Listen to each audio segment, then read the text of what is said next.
My mic's on.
Hello and welcome to Not Gambling Advice, the baseball and football betting stream on the Just Baseball Network.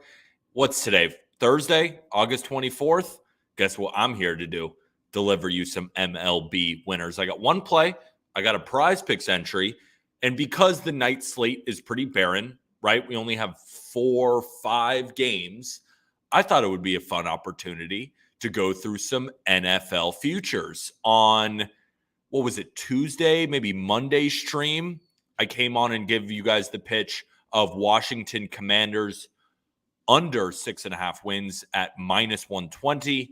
I sent out another to subs, which I will go over next week. And I have 2 more in the pipe. I'm also getting my week 1 NFL bets ready to go, as well as my season-long prize picks entry. And ladies and gentlemen, Shohei Ohtani tore his UCL. It's bad. We do not want that. We don't wish for injuries. And everyone was like, oh, you must be so happy. You know, you locked in less than 3.14 or 3.15, excuse me. And like, yes, it's great, right? We locked in a square. But at the same time, I thought he was going to go under even more if he made more starts. So, and I know a lot of people out there had 3-1-2, which is just unfortunate, right? We held I posted it on TikTok. It got like 300,000 views, and then all the lines ended up moving, right? Kershaw, I got 165.5, now 156, which still looks good, even though, which is great. Kershaw, 4 strikeouts yesterday. He was striking out every Cleveland Guardian through 2 innings. Game got delayed. So that's another good one. Jordan's probably going to go under. Eloy's probably going to go under. Semion's probably going to go over. And we have one man, Vladimir Guerrero Jr. And Vladdy, we're going to talk about him in my pick later on because I do have a pick for the night slate. But stay tuned. NFL talk, MLB talk, right? Because Javon has picks, Arm has picks. We still have MLB picks tonight. But a lot of people are coming on without picks just to kind of talk through some NFL stuff. So let's get straight into it. But first, we are brought to you by the Pikkit Sports App. Producer Cohen's going to drop the link in chat. Remember to download Sync Your Sportsbook using code Peter. You want to get it for the NFL season. You definitely need to get it for the NFL season. So click that link. It's a free app. And go get yourself some free money, depending on $3 to $100 if you sync your sportsbook. And we have the leaderboard. I am barely positive, which is amazing because my overall record on the season is 142, 151, down 6.15 units. But on this stream, I'm plus 0.22. Just goes to show you that I should ban myself from betting MLB on weekends. Good for me. But again, a lot of just up units, right? Colby's been battling back. Aram, not so much. But DeGen's still in the green, not mid-major. Jake, Ollie, Ben, Gino, and of course, Javon is our current leader, up over 12 units on the season, all tracked on the Pikkit Sports app. How's everybody doing today? F baseball at this point, I am ready for the NFL. Well, not F baseball yet, but of course, it's been tough. It's been tough, but I hope everybody's okay. Hope everybody's doing well. I'm very excited to get into the plays today. But first, let's do a quick recap because we were not here on Wednesday, but we were here on Tuesday, and I donated some units. There you go. 1 and 2, down 1.32 units. I took Dodgers through the first 5, and they ended up losing 8-3. So hopefully you went first 5 and not full game. But Baltimore, Toronto, we know how that went. And Texas, let's talk about Texas. You know what? Yeah, let's talk about Texas. So we got Zach Allen on the mound, immediately shoving. Did look really good again. Just Zach Allen at home. I guess it was that easy. And John Gray, he was racking up the strikeouts early, but then the floodgates started to open. Right? Floodgates started to open. Just kind of dink and dunk hits. And then look at this play. I mean, could we be better? I mean, what's going on here, guys? What's going on here? But it didn't even matter because those 4 or 5 runs, that was enough. and the Rangers never crawled all the way back. They got close there for a second, right? They put on a little rally when it was midnight. And then look at this play. That's a dagger. And Travis Jankowski. What are you doing with that pitch? What? Yeah, I do remember. He was terrible on the Mets. And now he's like kind of good on the Rangers. Let's talk about, I just want to show the bad beat. Bad beat. Extra innings. Orioles, Blue Jays. I mean, this is going to happen sometimes when you take it under. Grayson didn't look that great early. But a nice job, Vladdy Grotti, into a double play. We need hits, Vladdy. When he comes up these days, I don't even care about my bets. Because 250 to win 60, 250, yeah, that'll play. But early on, I mean, Kikuchi looks so good. But Varsho. So at this point, it's 2-1. And I'm like, all right, well, we lost this one. Then we got some more lefties. Like, that's still Grayson's problem. He has not been that good against lefties. And I was just hoping, all right, hopefully the lefties don't do the damage. And then this. I mean, can you be better, Blue Jays? Hopefully we see this happen today, right? Hopefully we see this happen today. But Grayson, 99. Just a base hit. I don't know if you guys saw there was a foul ball that was barely foul by Grayson that would have given the Orioles the win. But instead, we go to extra innings. First pitch immediately. All right, we're pushing. Nope. We are losing. How about a Vladdy hit, though? This is how we lost. And then the Orioles didn't even score. How about the Dodgers, though? Noah Syndergaard. He actually pitched pretty well. But Will Smith led the game off with a home run, and it was pretty much a wrap, right? But Bobby Miller looked great early on, right? Pumping 100. But things kind of got out of whack. But then, of course, we got Freddie. When you have Freddie on your team and you're betting on Freddie and Mookie's on second, it just feels good. It just feels good. Nice play there by David Peralta.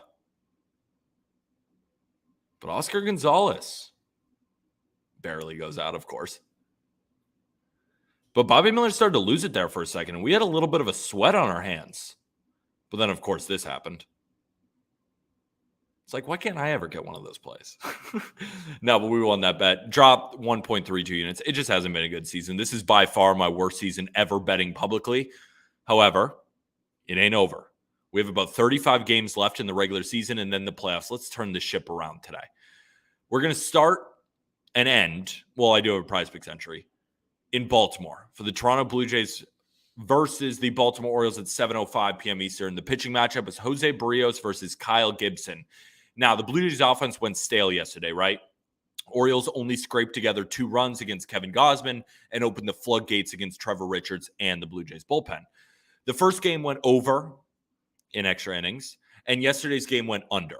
Today is the last game of the series where both offenses at this point are so incredibly familiar with the starting pitchers and the bullpen, and the bullpens aren't as rested as they were early on in the series. Now, we should see rain come in at around 6 p.m. Eastern, which might even delay the start of the game. However, the weather report says that the rain should clear by 7:30 p.m. Eastern, and we will have uninterrupted baseball for the remainder of the game. Now, we have 8-mile-an-hour winds that projected to blow out after the rain subsides. The rain, combined with mid-70s temperatures, will cause the humidity to rise, which is better for hitters, actually. It makes it more difficult to easily spin the ball, right? Your hands get a little bit sweaty, while also helping to carry for the ball off the bat. That's why Ballpark Pal calls for a 13% increase in run production at Camden Yards. Now, while the weather might add a half run to the projection, right? But it's not the reason I'm taking this bet. It helps, but I do not make bets based on the weather alone, right? So if you think a total should be at 8 and the weather is calling for something like this, you make the total 8.5, right? You put a little half run adjustment. That's what I did here, and I'll tell you why. So Jose Barrios is going to toe the rubber for the Blue Jays, who doesn't have great numbers against the Orioles bats. However, he did toss 7 shutout innings against them earlier this year, but the history is what I'm backing. In 167 plate appearances, Orioles bats have posted a 268 opponent batting average, a 354 expected WOBA, and a 490 expected slugging. To put that in perspective, Austin Riley of the Braves has a 359 xWOBA and a 500 expected slugging this year. Pretty close. Lefties have been Brios' Achilles heel this season, posting a 766 OPS compared to a 607 OPS against right-handed bats. Now, the Orioles lineup, who are the lefties that we're going to see? Cedric Mullins, Adley Rutschman, Gunnar Henderson, Anthony Santander, and Ryan O'Hearn, all of their best hitters, outside of Ryan Mountcastle, who you just saw hit a ding-dong right there. All of them have seen Brios plenty of times and should have success today. And it also doesn't help that the Brios has been worse on the road, and his 4.51 expected ERA is a full run worse than his ERA with an average ground ball rate. He's facing an Orioles lineup with a 107 WRC plus against righties since August began. On the flip side, we have Kyle Gibson. Gibson does a great job of keeping the ball on the ground, but not much else. He has a below average strikeout rate and walk rate combined with being in the 19th percentile in hard hit rate. He's a 5-starter, but his good days look like a 3 or 4-starter. Gibson has had success against the Blue Jays over 187 plate appearances. Toronto bats have a 262 opponent batting average with a 311 xwOBA and a 378 expected slug. Not great. While the Jays bats haven't hit him hard in the past, I expect to bounce back in a division game after putting up a goose egg yesterday. Gibson has plenty of great starts against the Blue Jays. Let's see him just turn one around again. While I love both bullpens, we've seen in the series that the familiarity between these bats and bullpen arms causes runs, right? We never know who it's going to be, right? Yesterday it was Trevor Richards. The other day it was Mike Baumann. But if the game is close, we should see at least one offense get theirs against a bullpen arm. I projected this line. So what did I think it should be when I looked at the game, right? Because how do I cap games? I set the lines myself. Then I look at Ballpark Pal to see if it agrees with me. I looked at the weather report, screaming for an over. So I said, okay, I'll make it 9.5. I saw 8.5 at minus 120. I saw 9 at plus 100. And I thought to myself, I'd prefer, because either the weather doesn't make that big of an instance and Kyle Gibson shoves again and it goes under. I don't think it's going to be on this 8.5 to 9 track, right? If it is, and we push, whatever. It is what it is, right? But getting plus 100 at 9 felt like the better bet for me than 8.5 at minus 120. Now, if you disagree, you could still find 8.5 at minus 120 out there, I think. At least when I wrote the article, I saw 8.5 minus 120. I saw 9 at plus 100. And I thought to myself, I would rather go 1 unit to win a unit on the over 9 instead of 1.2 units or 1 unit to win 0.9 something on the over 8.5. So that's the only play I have today. We'll see how people like it. Peter, what happened to Tomas Romo? So that's a good question. So Tomas, if we remember, way up at the beginning of the year, then fell back down to earth and was down 10 units before he left. So he's going to law school and he moved to Boston, just couldn't keep up anymore. And he doesn't work for just baseball anymore either. So that's kind of it. You like this look? Extra innings are where unders go to die. How about extra innings where it's 4-4 and we get an over? You forgot Frazier too? I did forget Frazier. Thrasher, I did. Hopefully he makes me not forget him. Will Crab's record be shown again since he is coming on today? Peter, how do you check how well team bats against certain pitches? Yes. Excuse me. You go to Fangraphs. So you go to Fangraphs. I'll just do it with you real quick. You go to Fangraphs. Then you go to Leaders. See the Leaders tab. Then you go to Batting. Then you go to Team Stats.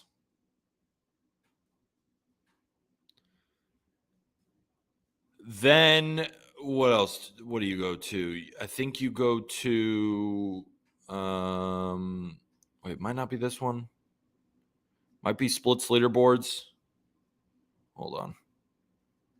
No, it's definitely Batting. Team Stats. Why is it not here? Value. Hold on. No. Pitch level. Oh, yeah, I'm dumb. I'm so stupid. You go to pitch level data, and then you go to pitch value /100. You can use StatCast or pitch info. They're both basically the same thing. So that's how you go there. Pitch level data. Yeah, Phil's. Mind fart. Brain fart. Need a home run hitter on outside of you, Cohen, so do. You are kind of do, Cohen. You are kind of do. Frazier is going to go yard because you forgot about him. I'm down.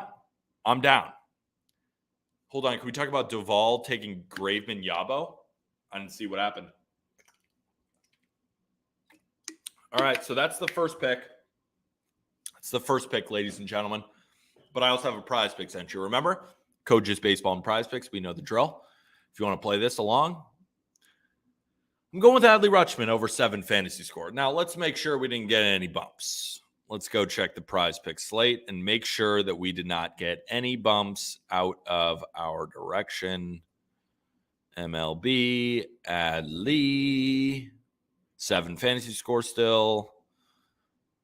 Geloff, 1.5 bases still. Okay, cool. So let's talk about it. Cohen, you go, but I don't know if you're due, man. He's laughing. Peter, I only took my White Sox once in a blue moon. Over 10 looks incredible. Yeah, and it's been moving too, 9.5 to 10. We'll talk about it because I'm definitely on an A's hitter.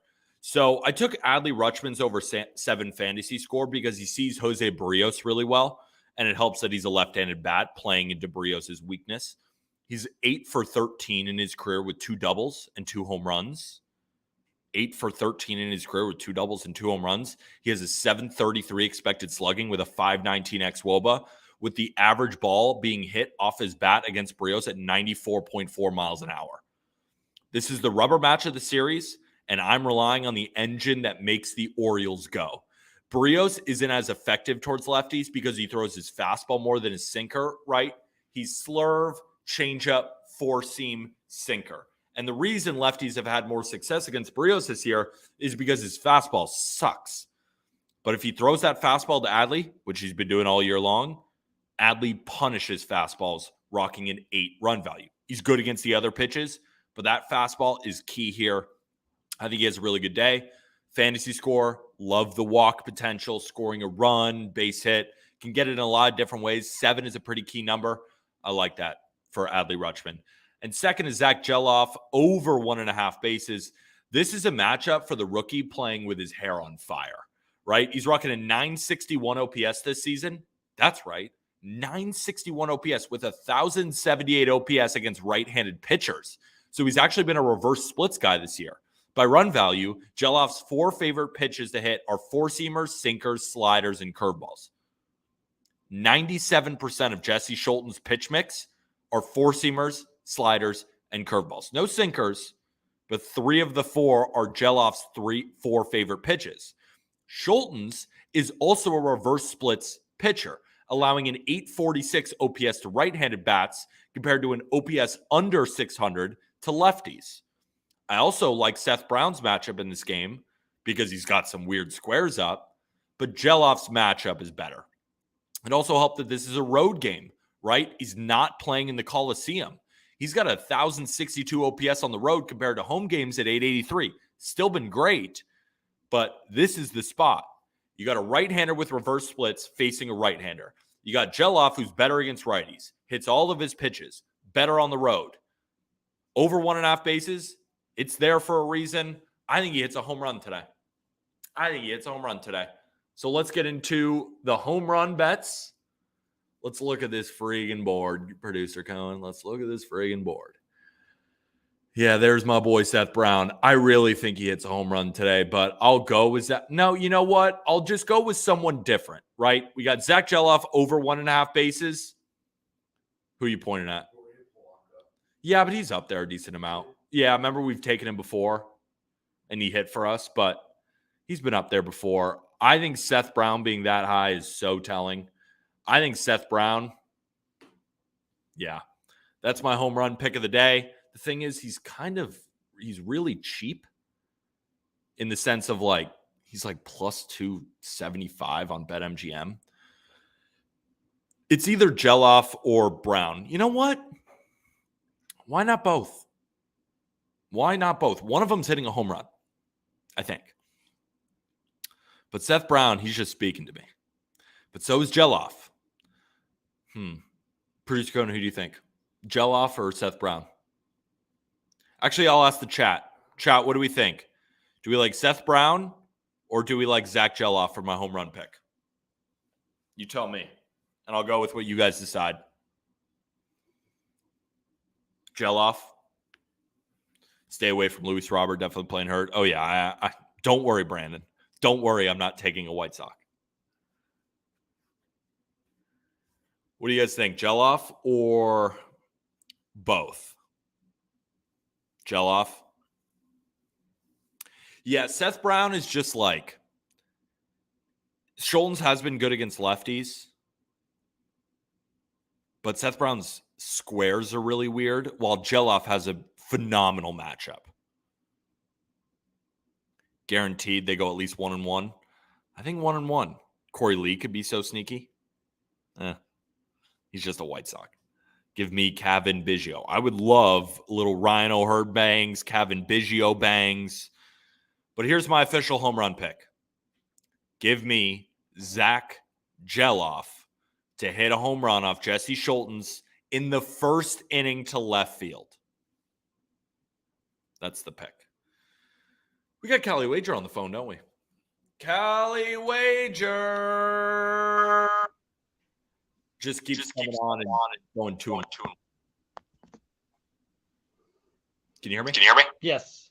I think. Can I hear Mike?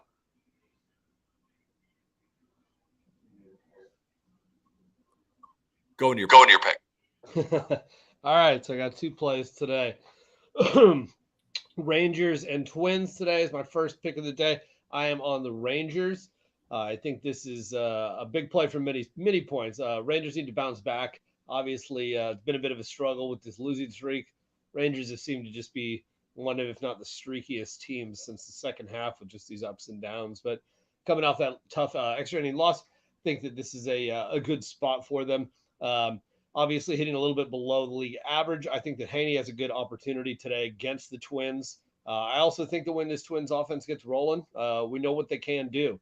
I think that today is a really good chance for them to bounce back.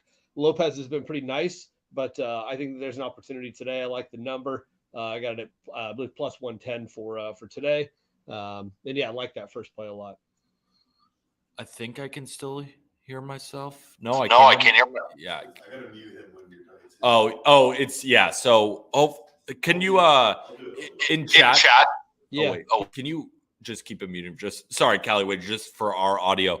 Does this sound better, people? I know Mushit Audio, L Mike. Does this sound better? And then we'll get Callie Wager back to talking again. Can you guys give me 10 fours? 10 fours, please. Nobody's helping. Better? Is yes better? 10 fours. 10 fours. Okay. So, Callie Wager, Cohen's going to mute you, and then I'll stop talking, and then you get into the play. So, the Rangers, don't you feel like you're somewhat catching the falling knife here? I just feel, because I just tried to catch the falling knife, and I was handed a plate full of dog shit. Do you feel like you're trying to catch the falling knife here, or do you have another kind of way of going about it? I mean, some could say that. I also max played the Yankees yesterday after 9 straight losses, and we saw what they did. So, that some could say it's that. Some could say that, the Rangers are catching decent value today. And, it's that put up or shut up time for them, really. They've got to get their shit in order really quickly, or it's not going to work out. They're going to miss the playoffs, or, they're falling and continuing to fall. And, I think that this is one of those opportunities. I think in terms of not only the team, the opportunity, but the number, I feel like matches really nicely for what I'm looking for to get onto the board for VIP. Fair enough. Let's go to play number 2. Second play of the day was the Reds Diamondbacks game. I am taking the Reds today. Got them. Depends on where you're taking them, between 140 to 150. I think that this is a good spot for the Reds. Diamondbacks, obviously, a little bit of struggle against left-hander. I think Williamson also has continued to improve as the season gone on. Biggest number 2 that I actually heard earlier today, and it reiterated how I felt about it, is his fly ball rate. He's got a high one. It's like 43 or 44%, something like that. And that crushes you in Cincinnati where, it's hot, the ball flies, and it's not a massive park. But, going to Arizona, it is a bigger ballpark. He will be, I would say, it's not going to completely benefit him, but it's not going to hurt him like it would in Cincinnati. I also think the Reds are playing really well. And, Kelly's been nice. I can't disagree with where that is. But this feels like a playoff game. And I think this is a really good opportunity for this young Reds team to play well on the road. There's not that pressure of being in front of the home crowd. And I think they've got a great chance, especially at a number like this. Fair enough. I was looking at this game too because I thought the Diamondbacks were overvalued, but at the same time, I didn't have the stones like you do, Callie, to play the Reds because I'm just a little bit weary of fading Merrill Kelly. I just always have. I feel like it's so funny. I feel like he's always undervalued, and now I think in this spot he's a little bit overvalued now. Like I feel like last year, this game would be like minus 130. And now that it's up to here, I see exactly why you're going on there because there's value on the Reds. Like this is a great price for a Reds team that's not that different from the Diamondbacks. I see where you're going here. But how about this? How about this, Callie Wager? Let's flip the script a little bit. You got those two MLB plays. You love college football. And I think you're a college football guy over NFL. I'm not a college football guy. I've never claimed to be. I might put out some bets for fun if I see a system I like or I hear some things, but I'm really not a college football guy. But you are. So I'm excited to unpack that big old brain of yours. What do you like in the college football futures market? In terms of the futures this year, and I'm sure everybody else on the show that will talk after me can attest, it's gotten harder each year, with the transfer portals, with NIL, with everything that seems to change on a daily basis, along with the new rules. The clock now runs on first downs. There's just a lot of moving parts that are going on with college football, some of which is good. I think more of which is bad. In terms of some futures, I can give you a couple. I could also give you a play I like for week one. So in terms of where we stand with a couple of conference, and this is for some, divisions are lesser. It's more of who's making the championships. So in terms of winning it this year, I like Air Force in the Mountain West at plus 400. I think that they've got a good opportunity. I loved them last year. They made me a whole bunch of money. I've enjoyed watching that team. I like their program, like the way they're able to play. It's also extremely hard to play them at home. They've got that elevation that beats you up flat out, and they will run it down your throat all day if you're not interested. So that's one that I like. I like Georgia to dominate. It's very chalky. You can't say, it is what it is. Georgia's just become the powerhouse that we used to think of as Alabama, and I just don't see them stopping at any point soon. I think Georgia rolls to the championship game, if not through the championship game, and I think that them winning the SEC is not a crazy far-fetched thought in the slightest. On top of that, I think that USC is by far hold on. Sorry, we only muting you because the feedback.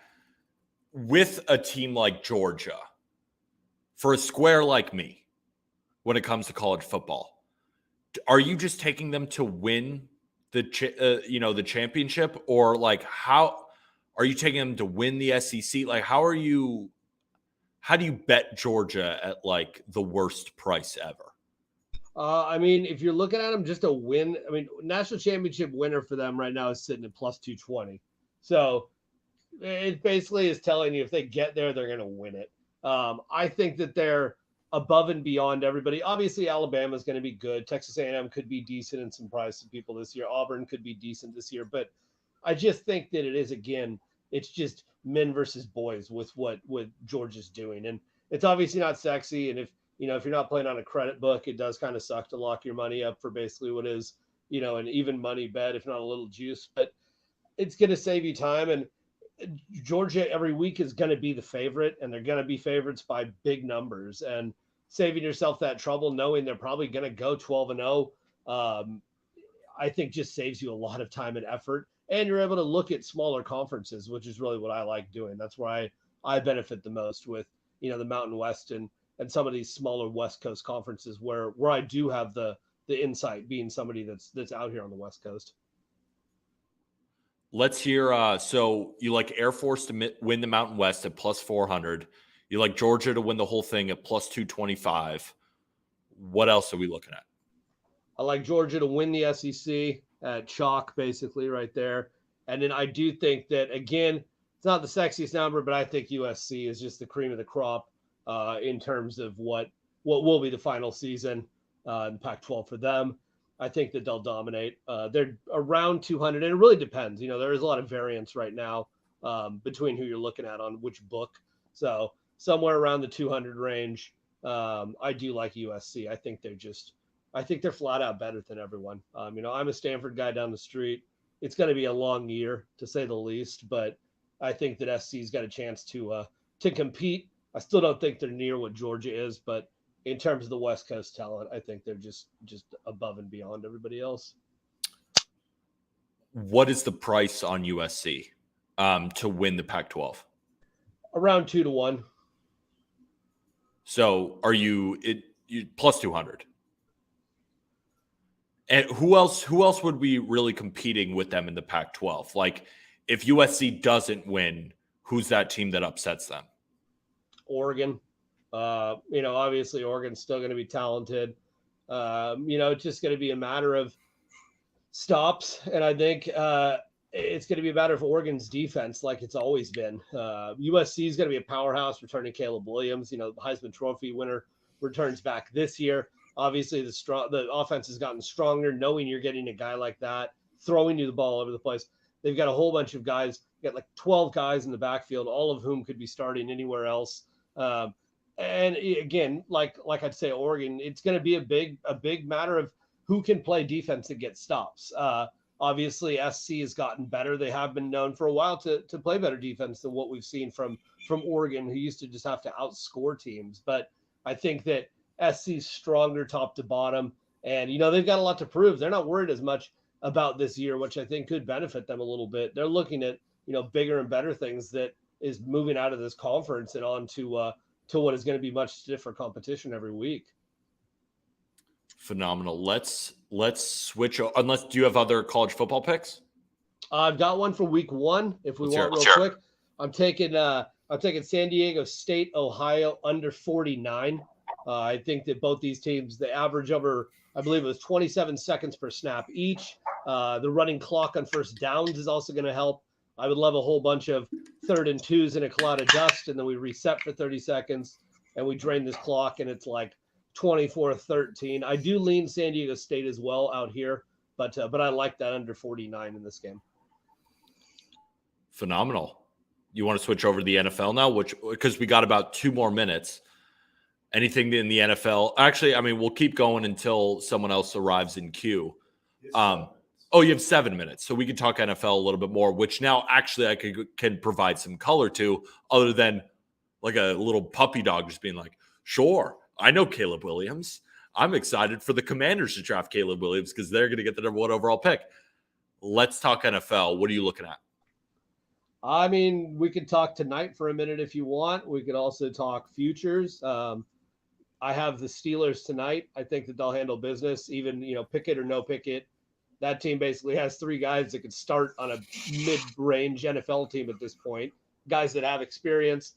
And we know that Tomlin, coming off a poor season last year, on top of being a guy that wants to win like a Harbaugh in the preseason, I think it's a pretty good spot. So I gave him first half. I gave him full game. I think it's, the value's not there like it was, but motivated in the preseason, the coaching staff can make a big difference, especially with a quarterback who's experienced. Let's talk NFL futures. NFL futures, Tom. I've got a few.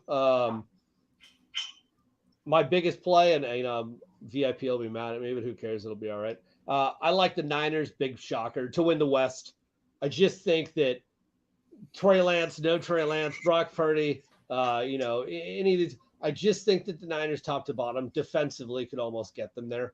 I just don't know who in the West competes with them on a week-to-week basis. The offense is stronger. You've got a Deebo Samuel who's more motivated than ever. You know what that means.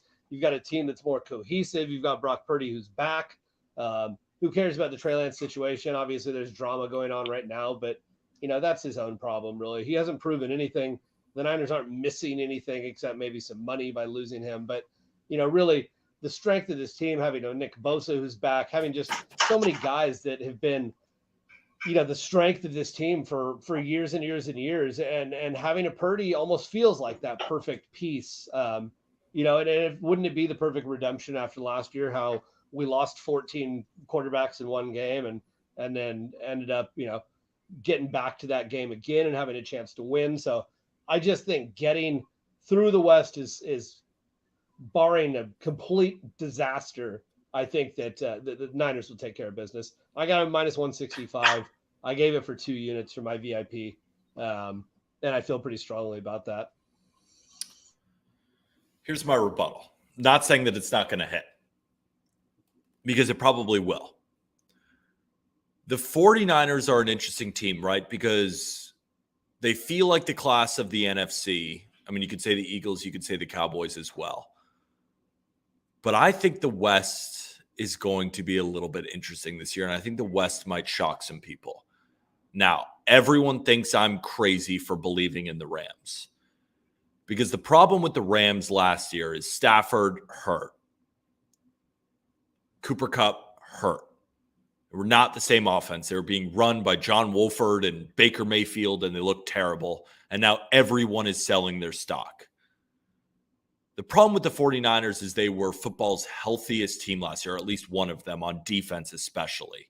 Christian McCaffrey, he came over, didn't miss a beat. And I feel like everything just went incredibly well for them. Where in the NFL, it's hard to replicate that kind of health, especially in the second half. I love their linebacking crew, Fred Warner. I love their defensive line. I think their secondary is great. I think their defense is very, very good. I love Brandon Ayuk, Deebo Samuel. They have the best roster in the division. But I think people are sleeping on the Seahawks a little bit. I think the Seahawks are still going to be good. They continue to kill the draft. And they have maybe the best wide receiver core in the NFL. Jackson Smith and Jigba, Tyler Lockett, DK. I think people are assuming the Seahawks regress. I think people are assuming the Rams are terrible again. And I just feel like it's so easy right now to bet the 49ers, but everything you're saying makes sense. I just have a weird feeling about it. I feel like everything was too good to be true last year with the 49ers. And if they lose a couple pieces on defense and Brock Purdy isn't the guy, then they're going with Sam Darnold because they clearly don't believe in Trey Lance. Like, I get it. It is drama. I totally get that. But at the same time, they don't believe in him. So I'm not putting him in the equation. So if Brock Purdy isn't the guy, and Brock Purdy had a perfect situation last year, and if teams watch tape on him and find out, hey, this guy was a 7th round pick or whatever he was, Mr. Irrelevant for a reason, then they go with Darnold. Like, that doesn't sound like a minus 165 price that I would want to lay. How would you respond to that? I mean, that's a lot of ifs. That's a lot of if somebody gets hurt, if he doesn't have a perfect season, I think it could be half of those ifs go wrong and they still win the West. Defense travels. A lot of the problems you mentioned were offensive problems. Doesn't cover the problems defensively that a lot of these teams did have.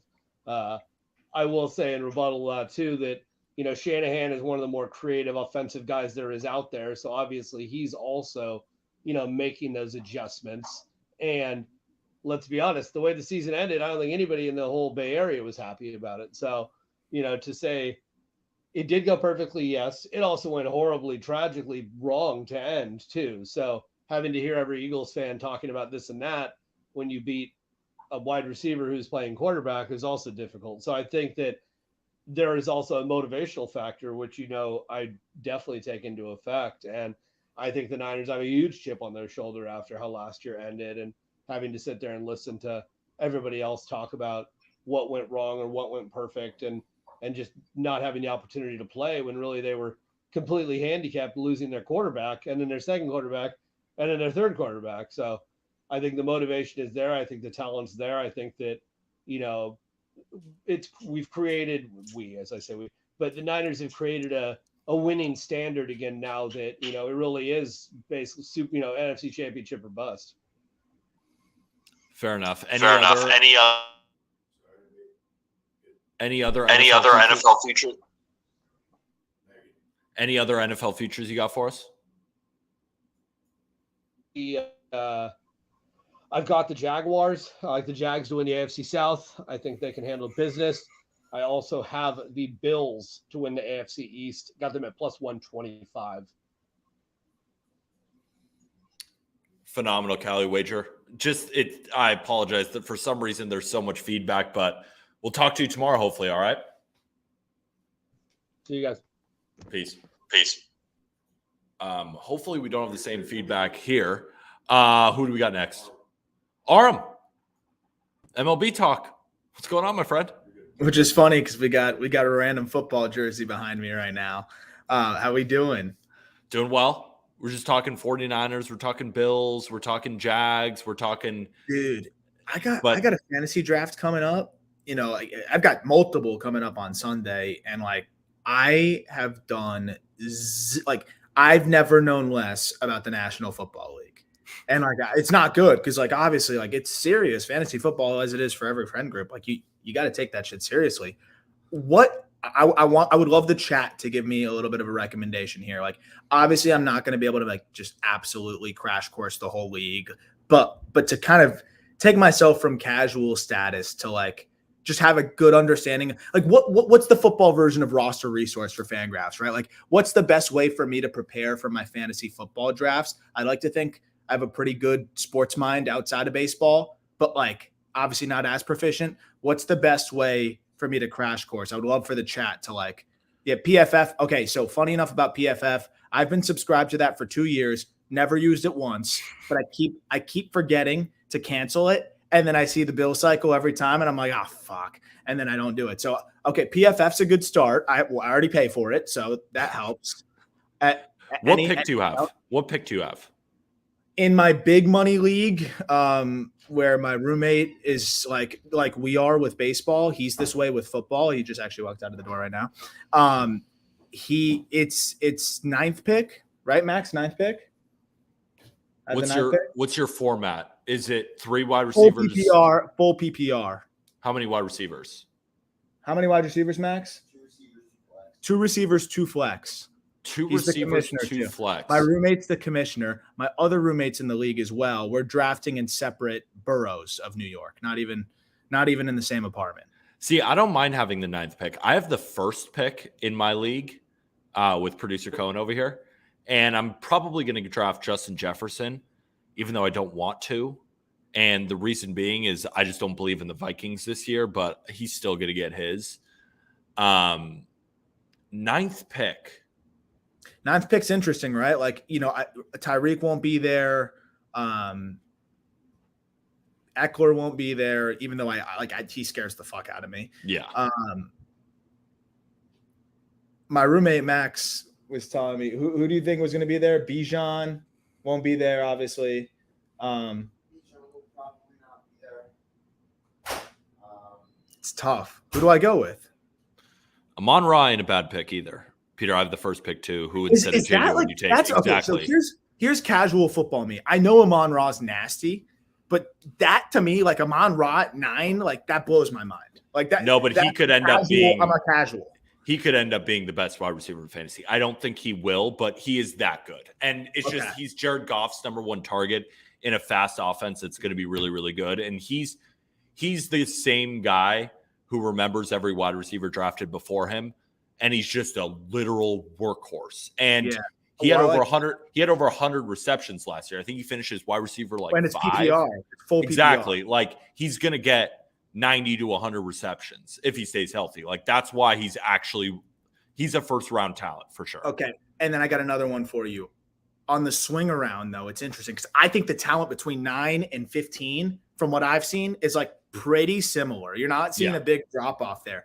Do you go like, it depends on who's available, but like is it risky to go like receiver? So what I'm trying to do, here's what I'm trying to do. 2 flex to receiver. What I'm trying to do is I'm trying to go Justin Jefferson, then running back, wide receiver. That's like my plan. Things change. What I do in the first round, like the first couple of rounds, like this in fantasy baseball, you lose your draft in the first couple of rounds rather than winning it. So what I try and do is I just draft guys in the first couple of rounds that like I know we're going to be good barring injury.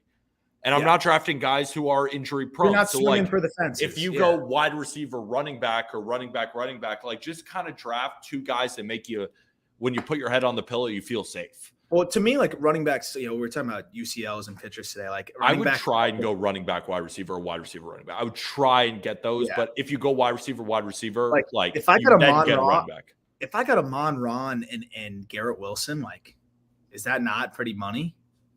Garrett Wilson that early is definitely a little bit of a stretch, but I don't hate it. Yeah. I don't hate it either. I'm looking forward. I'll follow up next stream with what I ended up doing, and the chat can roast me on that. But I feel good about these baseball picks today. Let's talk. Do. What do you got? Let's talk some baseball. Well, first of all, what do we have up there first? Okay, Twins first 5 money line. So I'm just going to keep riding this. I hate this team, man. I really do. I really, really do. But this is a matchup I like. The Rangers look human right now. Yeah, Josh Young, maybe he was more important than we thought. I don't know, but they look human. That said, I don't love Andrew Heaney right now. The last couple starts have been pretty rough. Pablo Lopez looks good. I feel like the Rangers are priced as the best offense or the second best offense in baseball right now. And they have been over the course of the season, but as of late, I don't think they've been as consistent. We were just talking on the Just Baseball show of Pablo Lopez. He's going to strike out 200 guys this year. He's been another guy that's just been a consistent quality start. He's near the best ERA in the American League. I'm going to take the starting pitching advantage in the first 5 with the home team. At those odds, to me, that's crazy. That was a no-brainer for me to be able to take the better pitcher at home in the first 5 with the Rangers reeling a little bit. Are you worried about Pablo Lopez's like weird stats at home? Is that weird? It is weird. Pablo Lopez always has these random weird splits, and every time I think, being that I used to watch him pretty much every 5th day with the Marlins, like I remember they used to ask him about that in the media, and he'd be like, "Dude, like I don't know, like I don't even think about it." Like I remember there was a time where he had like reverse splits with the Marlins at home, and then the next year it was like total dominance at home. Like I'm not too worried about it with him. Like I trust that the good pitcher just will rise to the occasion here, and also he's got to kind of lock in on a different level against these Rangers, and I think he will. But I also feel like even if he gives up 3 runs, like so will Heaney, and we got the money line. So this thing could push at 3-3. And I do think they're going to get to Heaney. I have not liked what I've seen from him of late. I think he only got 1 2/3 the last time out there. Before that, he only went 3. Like they've been quick yanking him as well. So like if they yank him in the 3rd, we got another arm that's going to come in there. I get 2 shots in the first 5. Pablo's giving you 5 here. So I feel good with the money line, especially if it was -1/2, I'd be a little bit more nervous. But I really like that with the tie, with the push. I feel safe. I feel like we got a little bit of an insurance policy here. People are also roasting me about saying that I wouldn't draft Garrett Wilson that early. Bro, he's a Jet. I'm down on the Jets, ladies and gentlemen. Like in my season-long entry for talking prize pick squares, I'm probably going to be on Aaron Rodgers under passing yards. It's like it'll probably happen, people. It'll probably happen, but it is no guarantee that Garrett Wilson is immediately Aaron Rodgers' number 1 option. They brought in Alan Lazard. They brought in Randall Cobb. Like, he's going to throw to them. Like, will Garrett Wilson get his? Of course he will.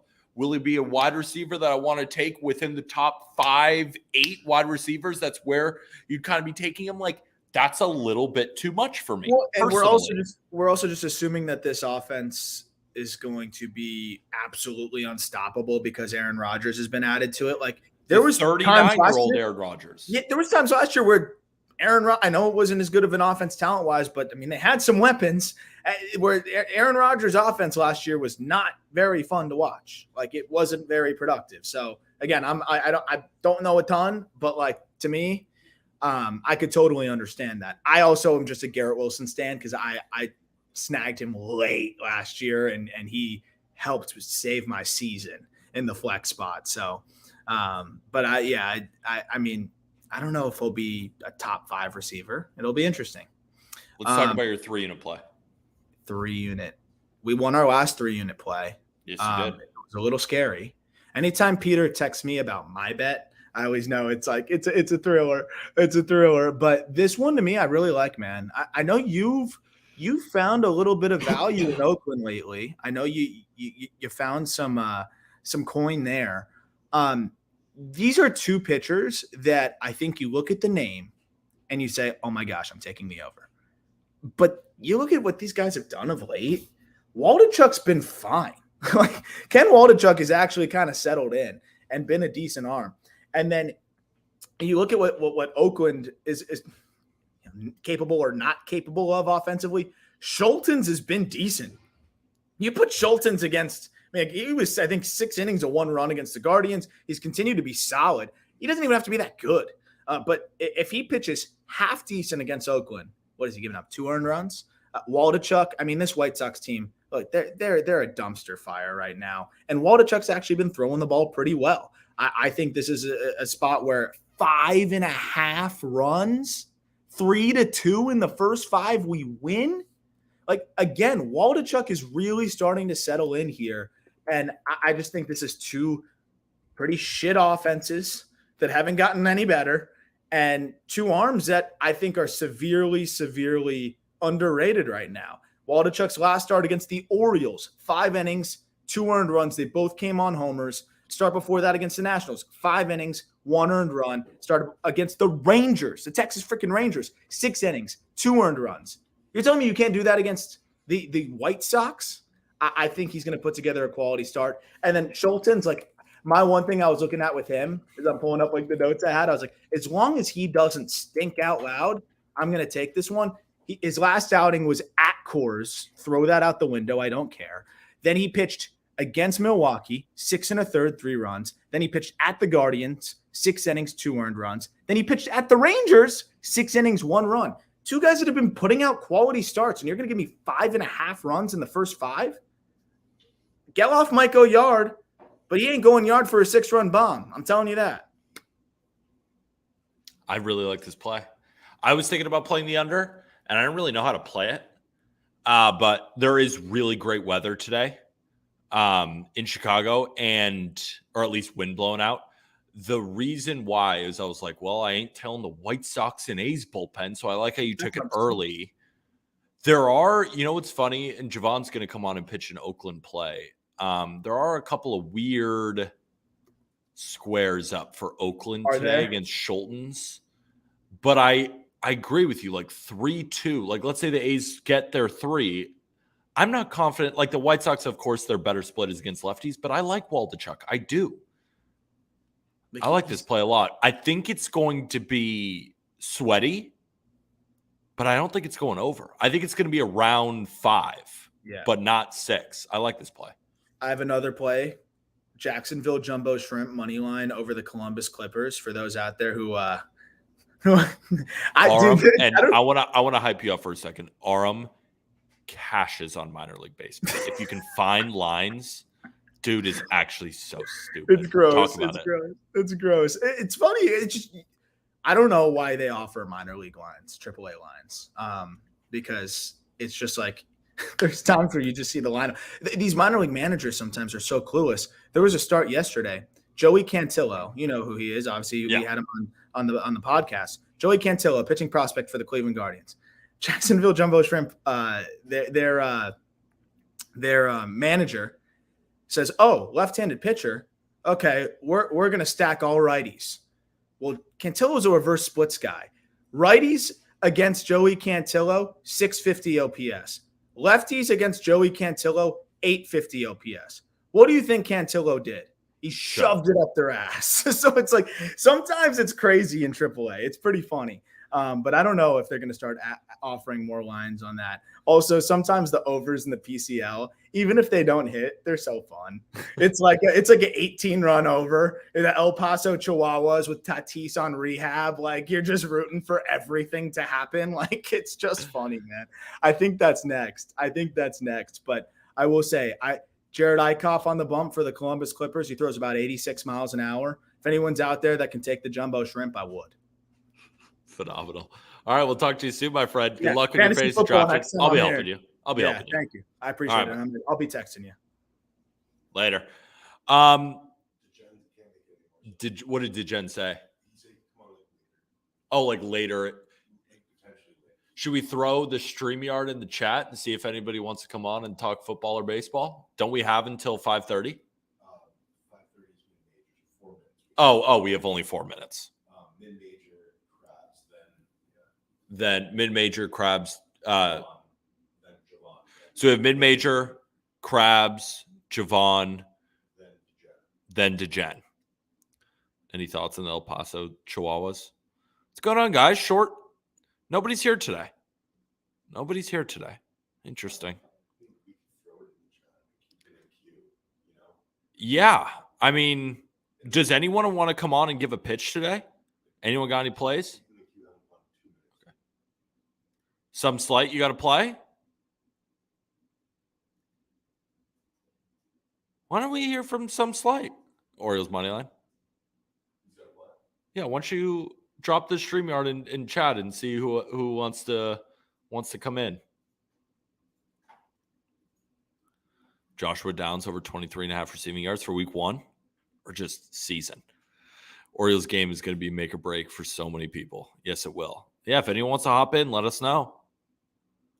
Preseason tonight. Preseason, huh? Any reason? Let us know. Hop in queue.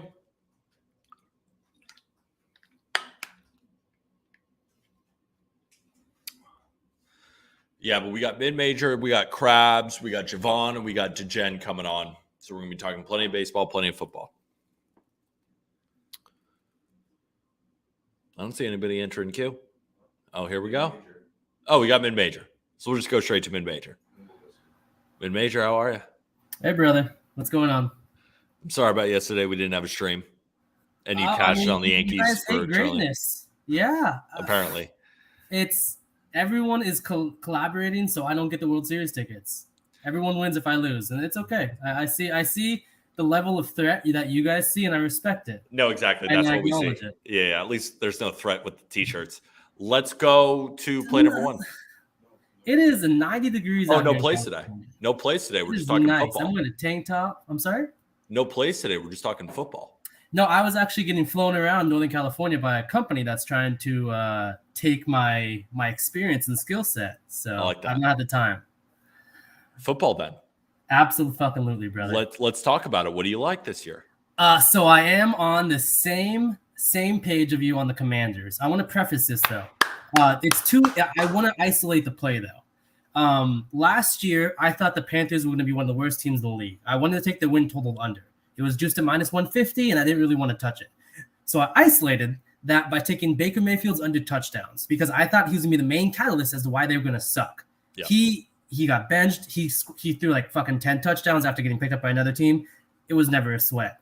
With the Commanders, I do think they have I know they have one of the worst bottom 3 graded offensive lines coming into the season. Yep. They have one starter coming that's projected to place in the same position as last year, where he graded as an average run and pass blocker combined. Yep. The other 4 positions in practice, they've been getting beat up. In joint practices, they've been getting beat up. There's no set projection, a set depth chart yet for the Commanders' offensive line. I do not think they'll be very good.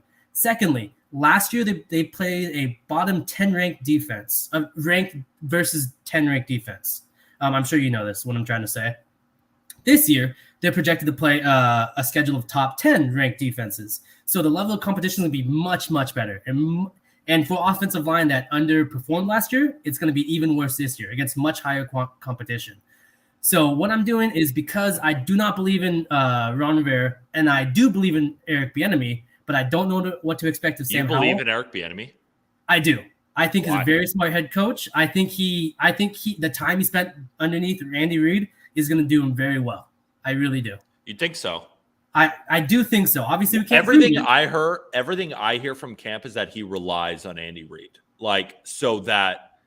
Well, It's not exactly no, but there's guys who have left the Andy Reid coaching tree who have gone on to have successful coaching careers. I don't think he's one of them. I think there's a reason he hasn't been hired as a head coach anywhere, right? He just led Patrick Mahomes to a Super Bowl. He led. Yeah. No, we didn't. Like, that's the reason why he made a lateral move to the Washington Commanders as their OC. So right? and they replaced the Chiefs replaced him with Matt Nagy. So there are 32 offensive coordinator jobs in the NFL, right? In the world, there are 32 offensive NFL coordinator jobs. Do you think teams are maybe giving him the respect he's due because he's underneath Andy Reid, or do you think that holds him back? No, I think if he was good, like, for example, DeMeco Ryans leaves Shanahan, immediately defensive coordinator, right? Great defense. The Chiefs were an amazing offense, right? Why didn't he get a head coaching job? But DeMeco Ryans immediately Texans head coach. And not only that, like, that move is so telling. Like, a couple of reasons. We're on the same page with the Commanders. The only thing we disagree with is Eric Bieniemy, and that's why I'm on under 6.5, and I have them to have the worst record in the NFL plus 1,000. Okay. Like, I think they're going to suck. I agree. I do think their defense is going to be really good. They have a really strong defensive line. I don't think it's going to be very good. I think it's going to be good, and the reason being is, yes, first of all, they have a harder schedule, right? They faced the 9th easiest schedule of offenses last year. This year, 24th easiest. Right. So I think their defensive line is really good. I like Fuller as their quarterback. I think they have some nice pieces, but I don't think they're actually a great defense. I think they're a good defense. Last year, they were a great defense with a better offense. So I think with this offense now struggling, you're going to have more time with the defense on the field against much harder opponents. I think, like, they finished 9th in DVOA last year. They were top 10 defense. If they finish like 13th, they take a small step back, which I think they do. That's not a great defense. Like, so I'm looking at a first-round talent drop to the 5th round when teams will always overreach for quarterbacks. And yet he fell. Ron Rivera, why didn't they play him last year? Because Ron Rivera, I don't think, believes in him. That's why in the offseason, he's talking about don't sleep on Jacoby Brissett. Don't sleep on Jacoby Brissett. And then on top of it, if the Commanders don't go out to a good lead, which they have a really tough schedule to begin with, they're probably going to be sellers. This new ownership, they didn't draft Howell. They're looking at a draft with Drake May and Caleb Williams. You buy a team and you see potential 2 top flight. Like, people are saying Drake May would have gotten taken first in this draft. And Caleb Williams, obviously. Yeah. So you sell and then you start over with a quarterback like that. You get rid of Rivera. Like DeGen was saying, he likes Rivera, first coach to get fired. Like, I think they're going to tear it down.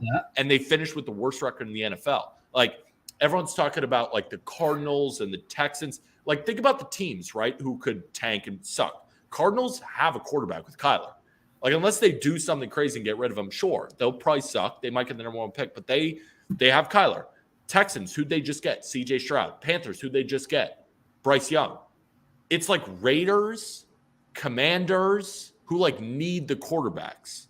That's why, like, I have a rookie quarterback who looks good in preseason against no coverages. With a bad offensive line, no run game. Terry McLaurin got turf toed. Nobody cares. I wouldn't say nobody cares. I think nobody that's a big loss. Nobody cares. When I look at my Twitter, of course, you're right. People care. People are tagging me in Sam Howell preseason highlights. Nobody tagged me in Schefter's report about Terry McLaurin. Because people are just losers, and we want to see other people suffer as opposed to other people win. Anyways, that was a huge old tangent. I'm not going to argue with a lot of great points that you made, which you made solid points. I do believe personally in Eric Bieniemy, but one of the reasons I mentioned him is because he's going to bring over an RPO offense. An RPO offense that moves the quarterback out of the pocket. And what do we know about the running backs for the Commanders? Is that good. Not good. I mean, Brian Robinson Jr. is okay. I'm probably going to take his under on the season. That's my fucking play, Peter. If you would shut the fuck up and let me talk. No, that's probably going to be in my season long too. Brian Robinson under 750.5. Funny enough, last week I won a trend stream. Prize Picks opened at 800.5. Shink. It's at 750.5 now. Funny enough, though, if you want to, let's let's put ourselves in the clothes and beans that is Crab's bets. Okay, take off the name of Commanders, take off the Washington name of the jersey. If a player rushed for 797 yards in 12 games, and now he's projected to play 17 games, why would they open up his yards 50 yards lower if he's projected to play a full game slate? Well, Matt, you just said he's going to play 17 games now. We got to take his over. Well, again, we're Crab's bets now, right? That's who we are at this point. Crabs is the cue right now, so he's listening to us roasting his Commanders his running fucking back. team. Yeah, he has to accept this point. That's his contrarian little fucking. Yeah, why don't we bring him up now? Because he doesn't have plays either. Let's just talk football. Let's talk about boys. What's going on? Bring him up. Hey. Get him up Okay, there. Let's all Krabs, yell at the same time. did you hear what I said, Krabs? I just caught the tail end of it. Go ahead and restart. I'd love to hear the entire thing. I'm sure Chad. So B-Rob got shot in the leg last year. We all rooting for him. He 797 yards in 12 games. He's projected the number one starter, projected to play healthy 17 games. He's at 725 on some books, 750 and a half juice to the under on the other books. Prize Picks open up at 800.5. In your contrarian brain, take off the name of the jersey, take off the city on the front of the front of the jersey. It seems too easy to go over, doesn't it? Krabs, do you want my opinions? What did I text you a couple days ago? You texted me this play, 100%. And we didn't get to go into it, Pete, because I had to run, but this is the perfect timing. Honestly, full circle. I love the play. Yeah. I love the play. I love the play for other reasons than getting shot in the leg last year. I like it because Antonio Gibson's better. Yep. Antonio Gibson's a free agent next year, which means anyone with half a brain knows they're going to run the living shit out of him this season, and then he's gone because that's what they do with running backs. It is what it is. And also, Brian Robinson has been getting exposed in the pass blocking this entire preseason. That's one of the. He's going to play his way off the field, Matt. He's going to play his way off the field. I hate to say it. And to be honest with you, man, like Gibson's just a better running back. And it's by the end of the season, he's going to be the number one. He will. I mean, for some reason, Chris Rodriguez is going to be the starting running back. Yeah, Chris Rodriguez is in there too. I mean, Gibson must have fucked Ron Rivera's wife because he just cannot get on the field when he's head coach. Nah, because he's a fumbler. He's a fumbler. He's always been a fumbler, and he's always in the doghouse. That point you brought up about pass blocking is so important because what's the Commanders' cannot stay in the weakness? field. It's the O-line. They need blockers, and if he can't pass block, they cannot even afford to play him. So at best, he's a two-down back in behind the offensive line that cannot block. So that's my favorite way to fade the Commanders. Because again, what I can see is a team like the Panthers last year where everyone's going to assume they're going to suck, but they just find a spark of something. That's how I kind of see their season going. Everything you said, Peter, I completely agree with, but I want to isolate the play and fade a name on their team that is just mediocre at best. Yeah. Why don't you just stack up and take them to finish with the worst record in the NFL plus 1,000 with me? Oh, I have the Rams to do that, so that already paid out. Crabs. I don't know about the Rams one. I think I don't know about the Rams. That was just a just at you two 6 white guys. I don't. I'm probably going to be on the Rams over 6.5. Didn't you already place it? I thought you placed it. Not yet. Yeah, he's getting cold feet. He's being soft. I'm not getting cold feet. You had your own fucking segment on BTL. They brought you up just to splooge about the Rams, and now you're saying, "Oh, I'm trying to figure out what unit size to put on it. I'm trying to figure out because I said on the BTL stream, I was just like, I gotta make sure Stafford's healthy because if he isn't healthy, there's no fucking way I'm taking the over 6.5 on the Rams. I'm tracking it. That's all I'm doing. I said on that stream, I was like, I'm not gonna take it yet. I'm just going to wait, and I need to see if Kupp looks good. I need to see if Stafford looks good. And if they all look healthy and we're ready to go week 1, I'm on it for a lot. And I'm just tracking it. Fantastic pieces for fantasy teams, for offenses, but their defense is going to be god-awful. Defense is not good, but they still have Aaron Donald, who is still the best defender in the NFL. Agreed. But actually, and I heard some good points, but Larry Beeman, I heard him talk on one of the shows. He's in a lot of these. He's a smart guy in a lot of chats. He actually said that's not one of the smarter things he said. No. He made a really good point about the Rams and then just said he's going to take him last because of my slurpage. Yeah. But he made a good point does Aaron Donald get traded? Did he come back just because he sees himself getting traded? Why? So he can fucking win. He's not a fucking loser, Peter. And he's not going to stay in the Rams if they have no chance. Comes back just to get traded. Yeah. I don't know. He does have a little fat kid energy, and he's talked about it. He doesn't want to be fat. He works out. He's a freak. He probably doesn't want to be on a losing team. I'm surprised he's 30 years old? To retire, honestly. He's a little older than you guys. He's not that old, man. He's like high 20s, maybe 30, maybe. Yeah. He's a young man still. Yeah, but Larry he's one of those Beeman. guys who'd retire early. I could already tell. Larry Beeman's comment: Rams had a win total of 10.5 last year and won 5 games. Since 1989, teams have finished between 5 and 6 wins short of their win total, won an average of 3.7 games more, 3.7 more games the next season. Can I tell you why that doesn't matter though, real quick? And I know What's this is the Matt sample saying, size? so I'll shut up. I don't know. I don't. It's Larry because Beeman, if you Stafford could got qualify hurt. that. Stafford got hurt. Yeah, Exactly. I mean, I don't know. But that might happen to a lot of teams, right? They're projected really high. Quarterback gets hurt. Then he comes back next year. Everyone thinks they suck because they just saw them suck. And then they're good again because people are like, wait, Stafford is still really good. Cup is still really good. The offense is still really good. If they're 2-6, wouldn't it make sense to trade Donald? Will they be 2-6?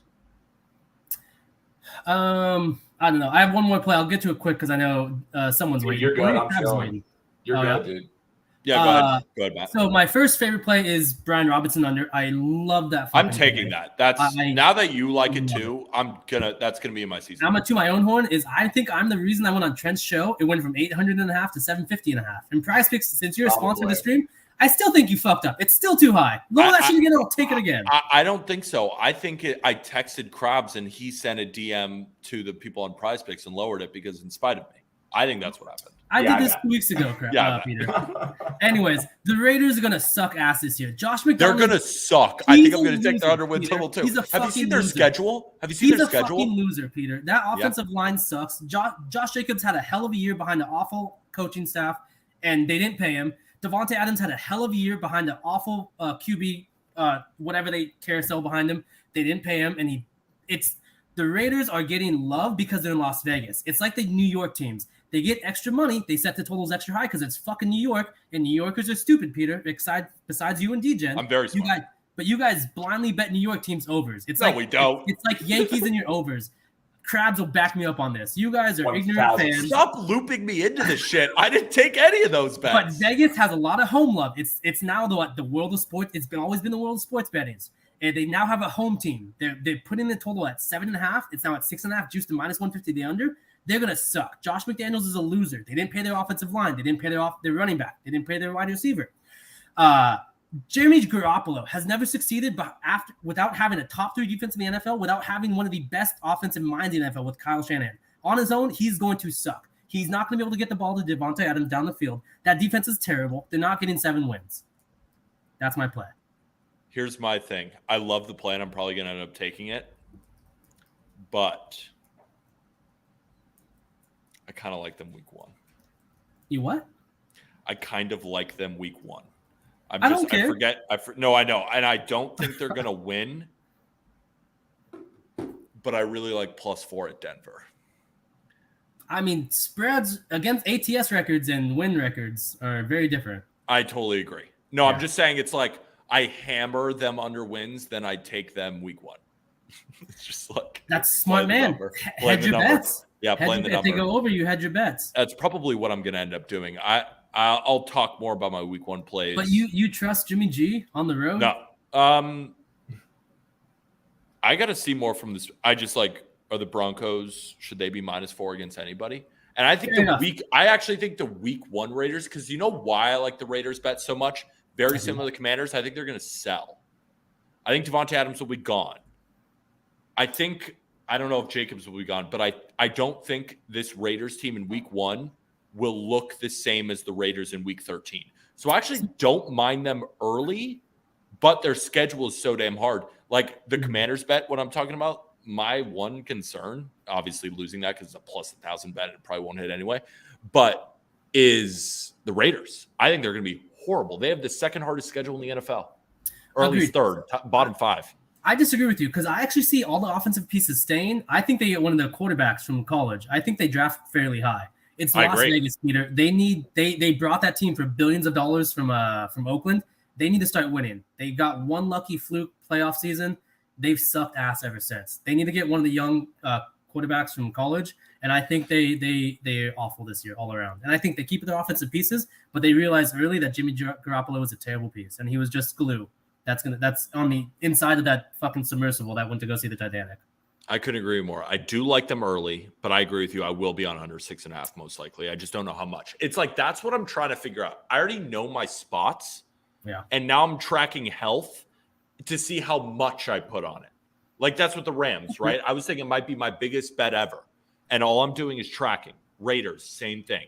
Just seeing what else happens in the rest of preseason, stuff out of camp.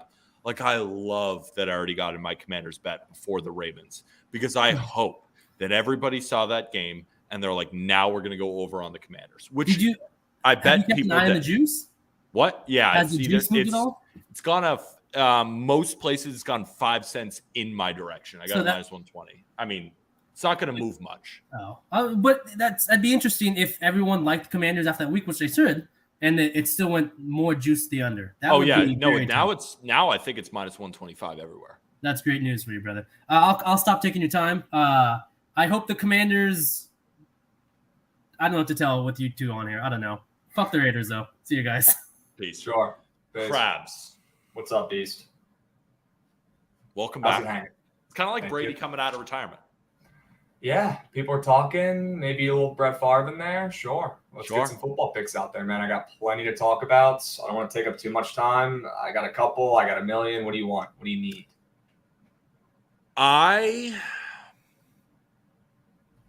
Let's talk regular futures, then we'll talk prize pick squares. Sure.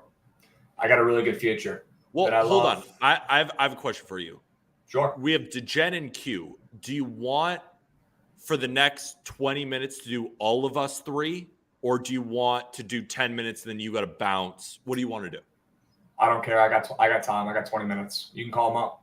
Degen, what do you think? We'll just call him up for a second. Do you got to go soon? Do you got 20 minutes? What do you think? I didn't know he's wearing matching hats. Nice hat. Wait, do I have to go? No, that's what I'm saying. You're up after Crabs, but do you guys all want to talk our futures all together? Oh, I don't. You're the host. I apologize for running late. I've got time. You're good. All right, then let's just get into it. No respect. So, Degen, what we were just talking about. So I'll start with Crabs, but Degen, what we were just talking about is the Raiders. So after Crabs goes, we'll put a little bit more color into that. I have opinions on the Raiders, so that's great. Crabs, talk to me. Yep. My favorite future of the NFL season, and this one hurts to say, it's the Cowboys to win the NFC East at plus 180. Absolutely in love with this play. Yeah, the more I look into it, you talk to me about it, the more I'm in. Look, man, I know this division like the back of my freaking hands, and I wish I didn't at times. This division kind of sucks sometimes, but sometimes it's the best one in the league. I think this year it'll be more like the latter. I think these teams are going to be freaking stacked. And if there's one thing we know about the NFC East, it's that a different team wins it every single year. Every single year. For the last 15 years, there's been a different team to win the NFC East every single year. Who won it last year? The Eagles. I freaking bet. Who's everyone's favorite team going into this season? The Eagles. Who has no imperfections? The Eagles. Who is literally the most public future out there, maybe besides the Falcons? I don't know. The Falcons are getting some steam too. It's got to be the freaking Eagles to win the NFC East, and there's no way they're doing it. Okay, the Giants are going to be freaking good. I think the Giants finished in second in this division ahead of the Eagles, and the Eagles are going to be scraping by just to make the playoffs because Jalen Hurts has to face the best teams in the NFL this year. First place schedule, very tough schedule, and all these coaches have the entire offseason to figure out a way to slow Jalen Hurts down after a career season. His passing accuracy was through the roof. The guy was elite. I'm willing to bet he won't be as elite this year. There's no fucking way. There's no way. And there's no way he throws six picks again. And we'll get to that later too. But the Cowboys are winning the division this year. Everyone was on them last season. They're all hopping off. I don't know why. Dak Prescott's going to be much improved this year. And they don't have that big target on their back because now the Eagles do. Fade the Eagles. Fade the team in the NFC East that won the division last year. It's a tale as old as time. There's no way they're winning it. Give me the Cowboys at plus check. Degen, you're smiling a little bit big, but it is a good idea to fade the team that just lost the Super Bowl. It's normally a profitable way of betting on the NFL. And then when you consider how lucky the Eagles were health-wise last year, right? It seemed like they didn't sustain an injury anywhere. I don't hate it at all. I'm more thinking about the Cowboys over 9.5 wins It's minus 165, which I don't love. But once you start getting into that 10, 10 and a half, 11 range, that's when bettors start getting crushed. I think 10 win totals or above in NFL's history is like 44% to the over. So 9.5 is a lot different than 10 or 10.5. So I might be willing to lay that juice. The thing is, I still love the Eagles. Like, I loved your pitch, Crabs, until you told me the Giants are going to finish second. No way. The Eagles are still going to be fantastic. Dude, if that easy, they wouldn't play the games, Pete. I want to hear DeGen's wouldn't play the games because DeGen was smiling big, and I think he's an Eagles guy this year. He is. Yeah. So I was just in Cincinnati and I walked around the Bengals stadium, and I love Joe Burrow. I mean, I made a T-shirt with Joe Burrow on it when I bet 5 units on the Bengals plus 4.5 in the Super Bowl. I made my wife wear one too. She loves Joe Burrow. And I walked around the stadium and I was with my buddy and I was like, man, I can feel a Super Bowl parade here. And he was like, I don't know, man, because he's on the Bills. And he was like, windows, they close quick. You know, windows to win Super Bowls close quick. And I was like, you're right. The first thing I thought of was the Philadelphia Eagles. And I was like, man, whose fucking window is just opening, in my opinion? And Krabs isn't wrong. It is square. It's public. But I also have to tell you, I don't see a lot of Eagles talk. I don't see anybody necessarily down on or fading the Eagles. But I don't think Jalen Hurts is a guy that's at the top of elite quarterback conversation by any means. I don't think people are taking him to win the MVP. It's interesting. I have heard out of the NFC, it's like you don't really hear much Super Bowl talk. You just hear like Falcons to win the division, or maybe some Seahawks or like some Bears, get cute plays. I'd also like to say I'm a Saints guy over Falcons. I think the Saints are better than the Falcons, and I think they win the division. I don't want to get off the Eagles yet, but I have thoughts on that too. So this is what I'll say about the Eagles. I started kind of thinking about them a little bit more. I think I did message our Twitter group chat, and I think Javon replied and said they did lose a couple starters on defense. Yeah. Their schedule did get more difficult, which it does. That's how the NFL works. But, I mean, when I first met Krabs and I watched the Commanders-Eagles game, and I saw the Eagles in person, I was just blown away by how simplified their offense is and how poised and composed Jalen Hurts was. And I started to tell myself, like, I don't know if this is going to last. And I really wasn't a Nick Sirianni guy out of the gate. He was kind of a goober in his press conferences. But fuck, man, like, whatever he's doing is working. Like, Philly, in my opinion, is starting to embody the city. Like, they're playing like dudes that you don't want to get in a cage match with. And I don't see their offense getting worse. Maybe their defense gets worse. And I know they lost a couple coordinators, but I'm not really that sold on their coordinators being like huge missing pieces yet, in my opinion. I guess we'll find out. But I don't know, man. They're favored in 15 games this year. I mean, in the Super Bowl. How are you betting the Eagles, by the way? Yeah, they're just in the Super Bowl, but also at the same time, like I get like fading teams that were just in the Super Bowl, but I think that this team's a little bit different. I don't think this is your Atlanta Falcons. I don't think this is your Matt Ryan. I'm sorry, what did you ask me, Pete?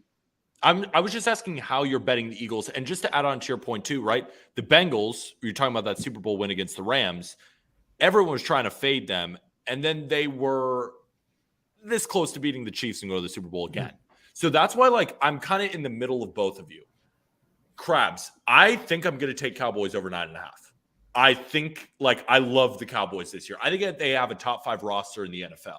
Like, what were their weaknesses last year? Like, their second corner sucked. Who'd they go get? Stephon Gilmore. They didn't have, like, a third wide receiver. Who'd they get? Brandon Cooks. I think this roster is amazing.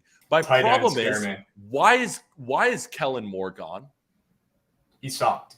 No, he didn't. The Cowboys' offense year over year has been amazing, even with Ben DiNucci and Cooper Rush. And they sent him off. Like, why would you get rid of Kellen Moore? That's my issue with them. And then now, like, Mike McCarthy, like, that's a head coach I don't trust at all. So, like, Krabs, and I'm not telling you how to bet. I'm just saying I kind of think the Eagles win 12 games again and the Cowboys win 11. But then again, you're right, though, about the NFC. Yeah. Why don't we pull up their schedule and go through it real quick? Because I also, on DeGen, last year, my biggest NFL bets were Titans under 9.5 and and Eagles over 9.5. Both cashed. And it was more on strength of schedule. Like the Eagles had the easiest fucking schedule in the world. And I was perfect. They're going to win.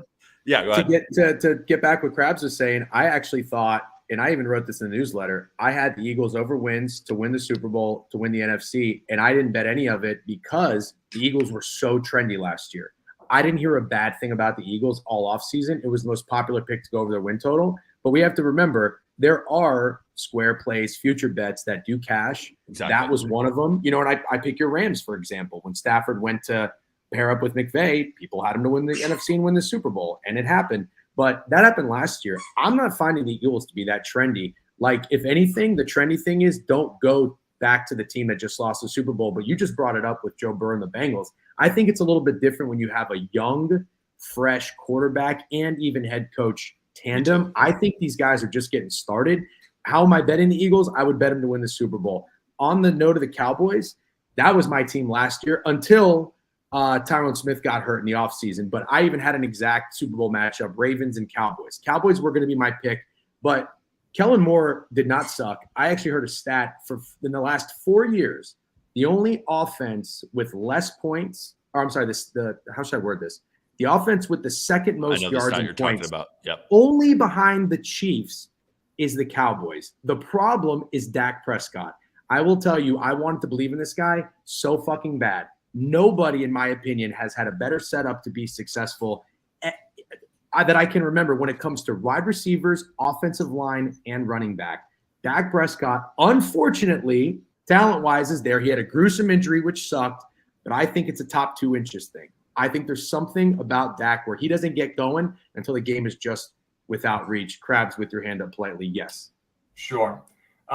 Look, I told you I know this division like the back of my hand, unfortunately, from being a Vanders fan over the years. Kellen Moore might be a great offensive football mind. Sure, he is. And I loved him at Boise State, by the way. Grew up a Boise State fan. My dad worked out there all the time, brought me a Kellen Moore jersey. Used to be a huge fan. And now I'm saying whatever he was doing with Dak Prescott didn't work. They didn't have a good connection. This year, Dak Prescott is taking a huge jump with calling the plays. It's going to be him in charge of calling the plays, which has never happened. It's never happened. It's not going to be McCarthy? Well, okay, McCarthy's going to call the plays, but it's Dak Prescott deciding the offense that they're running this year. Does that make sense? Like he gets the audible to what he wants if he doesn't like the play. He has free reign. Like Mike McCarthy's going to be like, we're running double hitch, mega zero, blah, blah, blah. And then he's going to be like, I don't like that. I'm going with what I want. Like a lot of these big time quarterbacks end up doing. And I think that's what he's calling the shots this year. Yes, he's calling the shots. He might not be literally coming up with all the plays like Tom Brady would in his own head before the fucking drive. Sure, but he's going to be calling every play, and the offense is going to be centered around Dak Prescott's strengths for the first time. The Kellen Moore connection with him did not work. It did not work. They didn't win anything with Kellen Moore. Because Dak isn't a winner. That's my opinion. And I think Mike McCarthy is a bozo head coach. I think Dak is not a winner in the playoffs. I'm not taking the Cowboys to win the Super Bowl. That's why I just like them over wins, right? Like you take out Dak and they put in Cooper Rush, they put in Ben DiNucci, they win regular season games. That's why the way I'm betting the Cowboys is over 9.5. Krabs is going with the division and you like the Eagles. Like I think we're all kind of on the same page here. Like Krabs, that's why I was shocked when you said the Giants are going to overtake the Eagles. I just cannot. I'm shocked too. They're too the contrarian play is Giants under. They're too good of a roster. No, honestly, you know what? The more you've been talking, it been in my ear to Jen, me taking the Vikings under. I think this regression is baked into both the Vikings and the Giants. The Giants at 7.5, that is too low.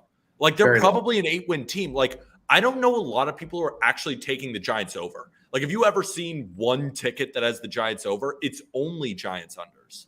I think that line is too low. Now, am I betting the Giants over? No. But I think Daniel Jones is fine. And I think the Giants have one of the best head coaches now in the NFL. What Brian Daboll was able to do to get them to the playoffs and then beat the Vikings in the playoffs, he's amazing. Like, that roster is not very good. And Dexter Lawrence was one of the most improved interior linemen. I think he was by PFF in the entire NFL. I think they actually have a good team. Now, do they win 10 games? Probably not. Do they win 7? I just can't see that. But again, I'm not going to bet the over, but I think people are too sharp betting the under on the Giants when I think that line is, the regression is baked into that. I'm not going to bet against so bad too over the last 5 years. Go ahead, DeJon. Go ahead. Yeah, I'm not going to bet against Dabble. There are like when I am looking at future bets, there are guys where I've tried to be stubborn or get cute and just be like, nah, I like the coach, but I don't like the team enough, and I've gotten burned. And I've literally blindly bet the 49ers to go to the Super Bowl at 20-1 because I liked Kyle Shanahan. I didn't give a fuck about Jimmy Garoppolo, and that was the year they went and made it and played the Chiefs. So the older I get, the more I am focusing on head coaches. I love Dabble, and what he did with the Giants offense and Daniel Jones last year was huge. So I'm not going to bet on that, but I agree with you. That line's low. Vegas does make mistakes. They do have guys. Thibodeau was a great draft pick. I thought Isaiah Simmons, he was such a bust. That guy was awesome at Clemson. He was such a bust in Arizona. Maybe they didn't know how to use him. I guarantee you they didn't know how to use him. I want the Cardinals Giants. are horrible. I want the Giants to be good, but what I can't stand, especially living in New York, is how good people think they are. See, we're in New York, Jen. I couldn't agree with you more. We're in New York, but nobody else is. Just pull up their schedule and look at the last 7 games, maybe even more than that. Who the fuck did they beat? They tied the Commanders. They beat Jeff Saturday, Colts, and they beat the worst defense I have ever seen in my life in the Minnesota Vikings. To then just go play Philadelphia, and Daniel Jones didn't even score a touchdown in that game. So I'm not ready to crown this guy. Is that good? No, I know. Yes, but that's why I don't. Yeah, go ahead. I can't fade them, but I haven't heard anybody going under. I've only heard people going over, and that's like the cute pick to win the division. And again, I'm not picking the Eagles to win the division. It's got to be a local thing. That's got to be a local thing. I think it's a local thing. I haven't heard anybody take the Giants on either side. Nobody wants to touch them. I don't think they should be touched. Question for producer Cohen. I see Javon in queue. Could we bring up everybody at once? Is that even possible? Mega box? Oh my God, we got a mega box. We got a mega box. Crazy arrangement. Javon, you want to quickly get through your MLB plays? Because I just kind of want to talk football for like a while. We can save those to the end if you want. I'm good to Jen, Krabs, what's your guys' you got time? You got to leave soon. What do we think? I got about 10 minutes. Yeah, I have time. My wife is giving me the thumbs up. That's amazing. Javon, what's your timing looking like? I got all the time in the world, brother.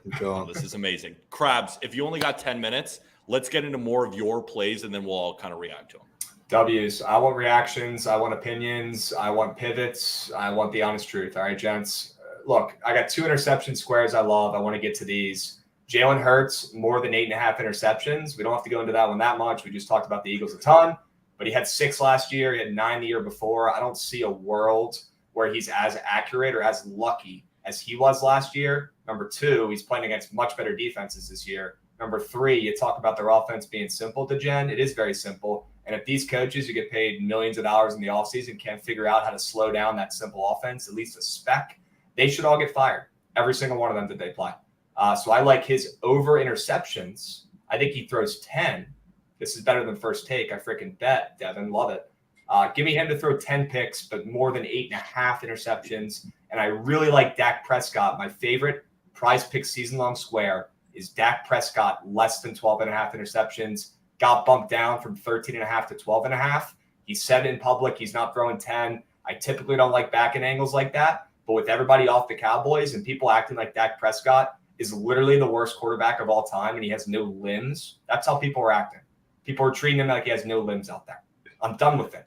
Okay, Dak Prescott's good at football, and he's going to shut everyone up this year, and he's not throwing 10 picks. He sure as hell isn't throwing 13. So those are my 2 favorite prize pick squares of the season. I want your guys' opinions. So I want to say this about the Eagles real quick before we start moving on. Perfect. I was literally going to be like, Javon, what do you think about the Cowboys? Go ahead.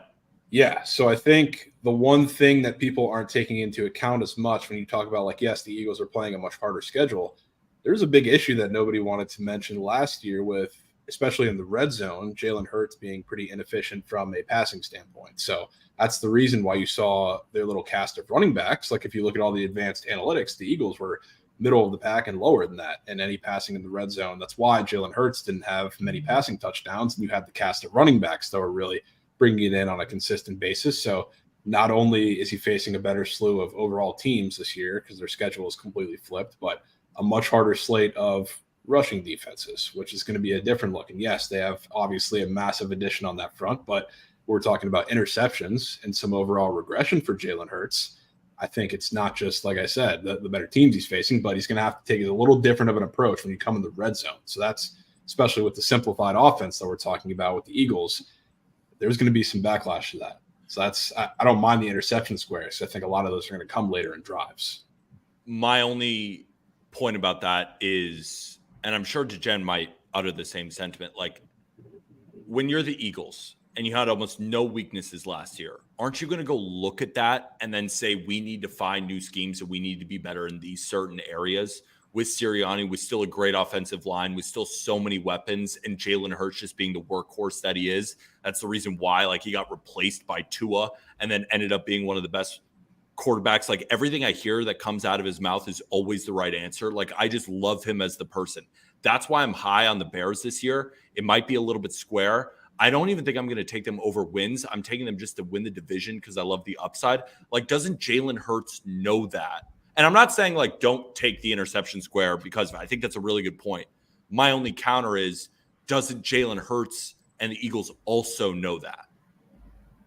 The thing is, like I'm saying, particularly, you're going to be put in positions to do that. So, like, if you're not facing the Texans come, week 13 or rushing defenses that are comparable, you're going to be in second and long. You're going to be in third and long a lot more than last season. So it's not really like a fixable thing. Like, yes, you can scheme up plays differently, but you're going to be put in positions that are a lot more difficult and lend themselves to that a little more than they were last season. So that was my point there. And that's a great counter to my counter.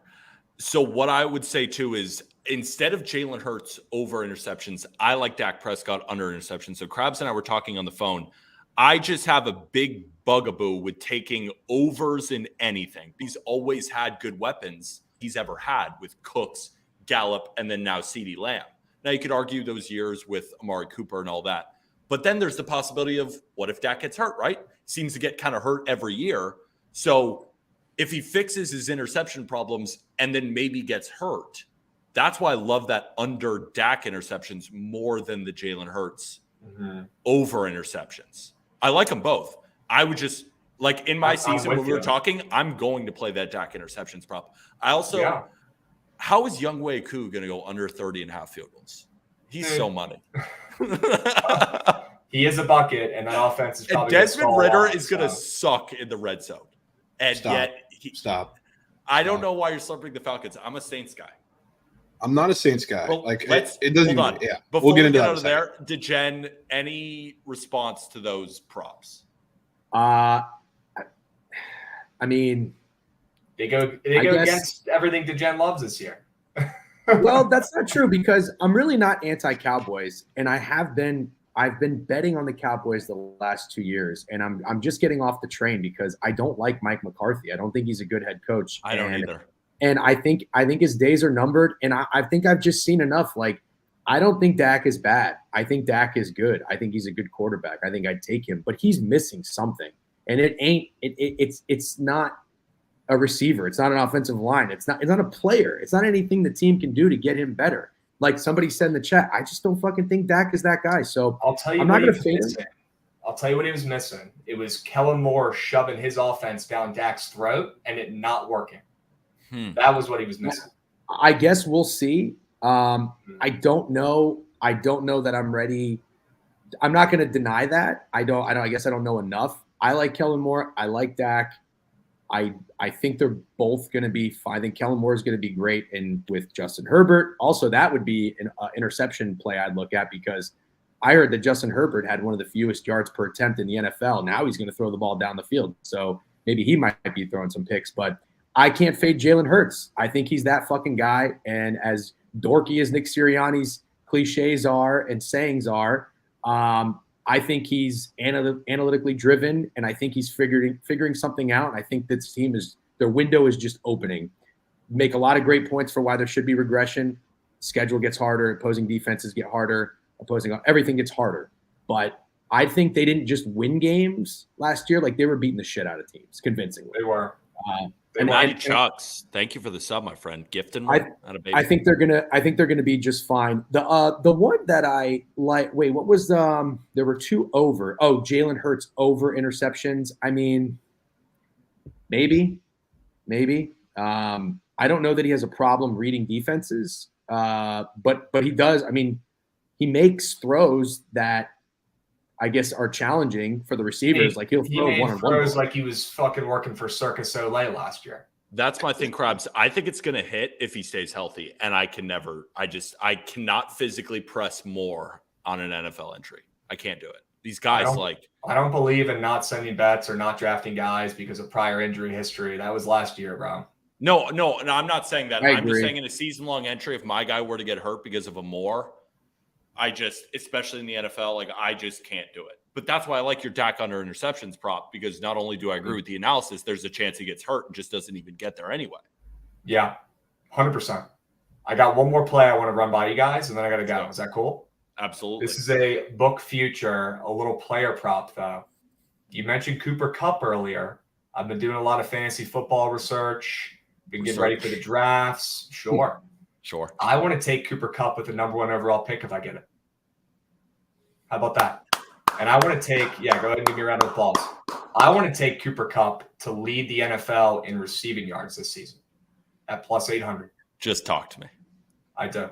Because Matt Stafford is going to be fine. I'm not going to place my bets or worry about past injuries. If Matt Stafford's healthy, he's leading the league in receiving yards. Right now he's healthy. I'm taking him plus 800 to lead the league in receiving yards. It's that simple. That guy, when Matt Stafford is throwing to him, has fucking magnets in his hands. And I got burned fading him for years. People in chat probably know.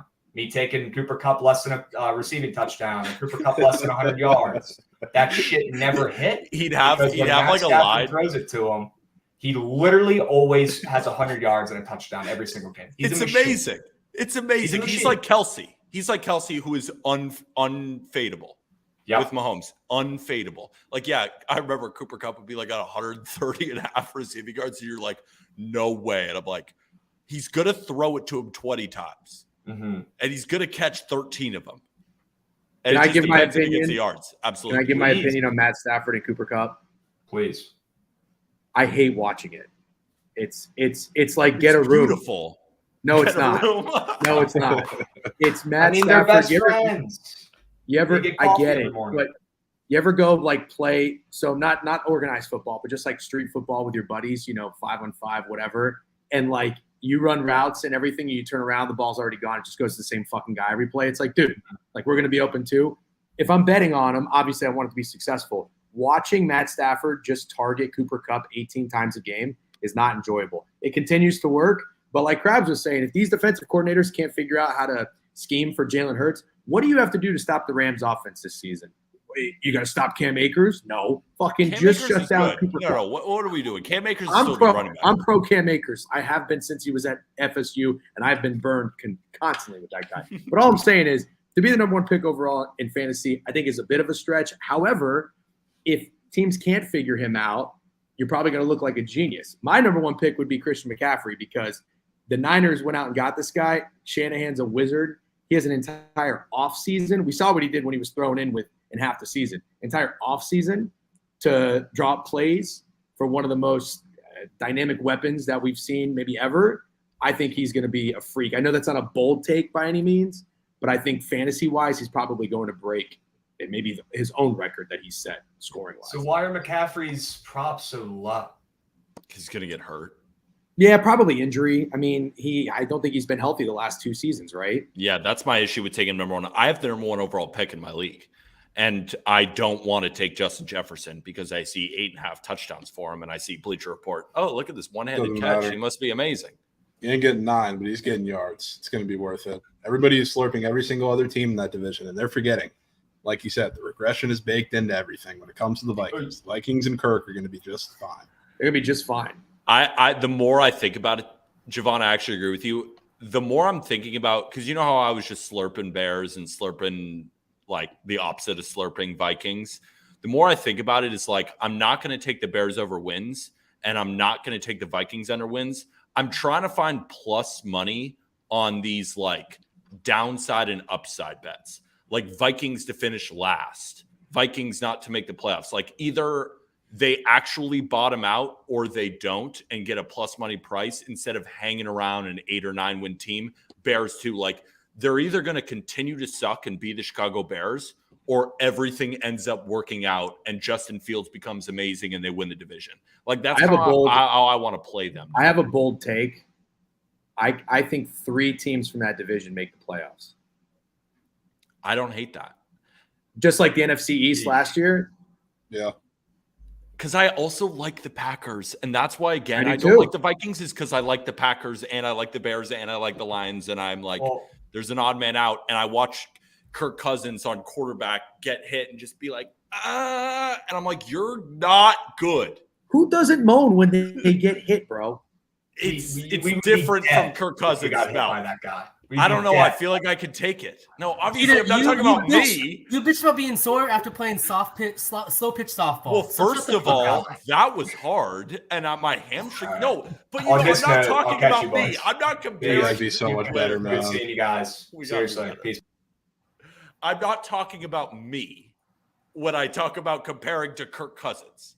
I'm talking about comparing Kirk Cousins to Justin Fields, who all I hear about this guy is he will never leave the facility and all he's doing is just grinding in there. And I'm like, I love that. That's why I like Jalen Hurts. I just buy into these guys who buy in. That's why I'm so out on Kyler. So that's what I'm thinking about. I haven't placed anything on Bears Vikings, just that's how I'm thinking about playing them. In Major, good to see you again. I couldn't stay away. This is getting me riled up. But DJ and Javon have plays, so let them talk. I've done my fair share.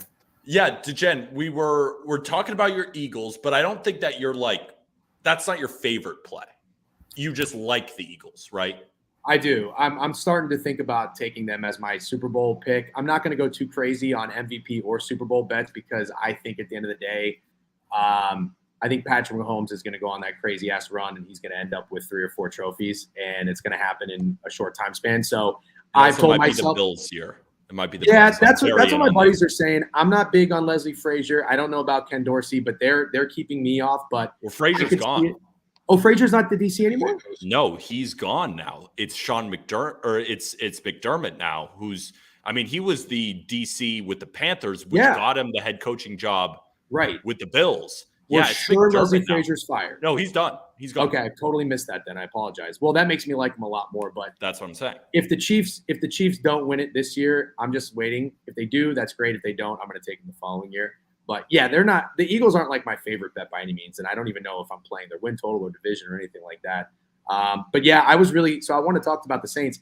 I was really high on the Saints. Like my first 2 favorite futures were, this was, like a month ago when I started thinking about it, over Saints, under Raiders.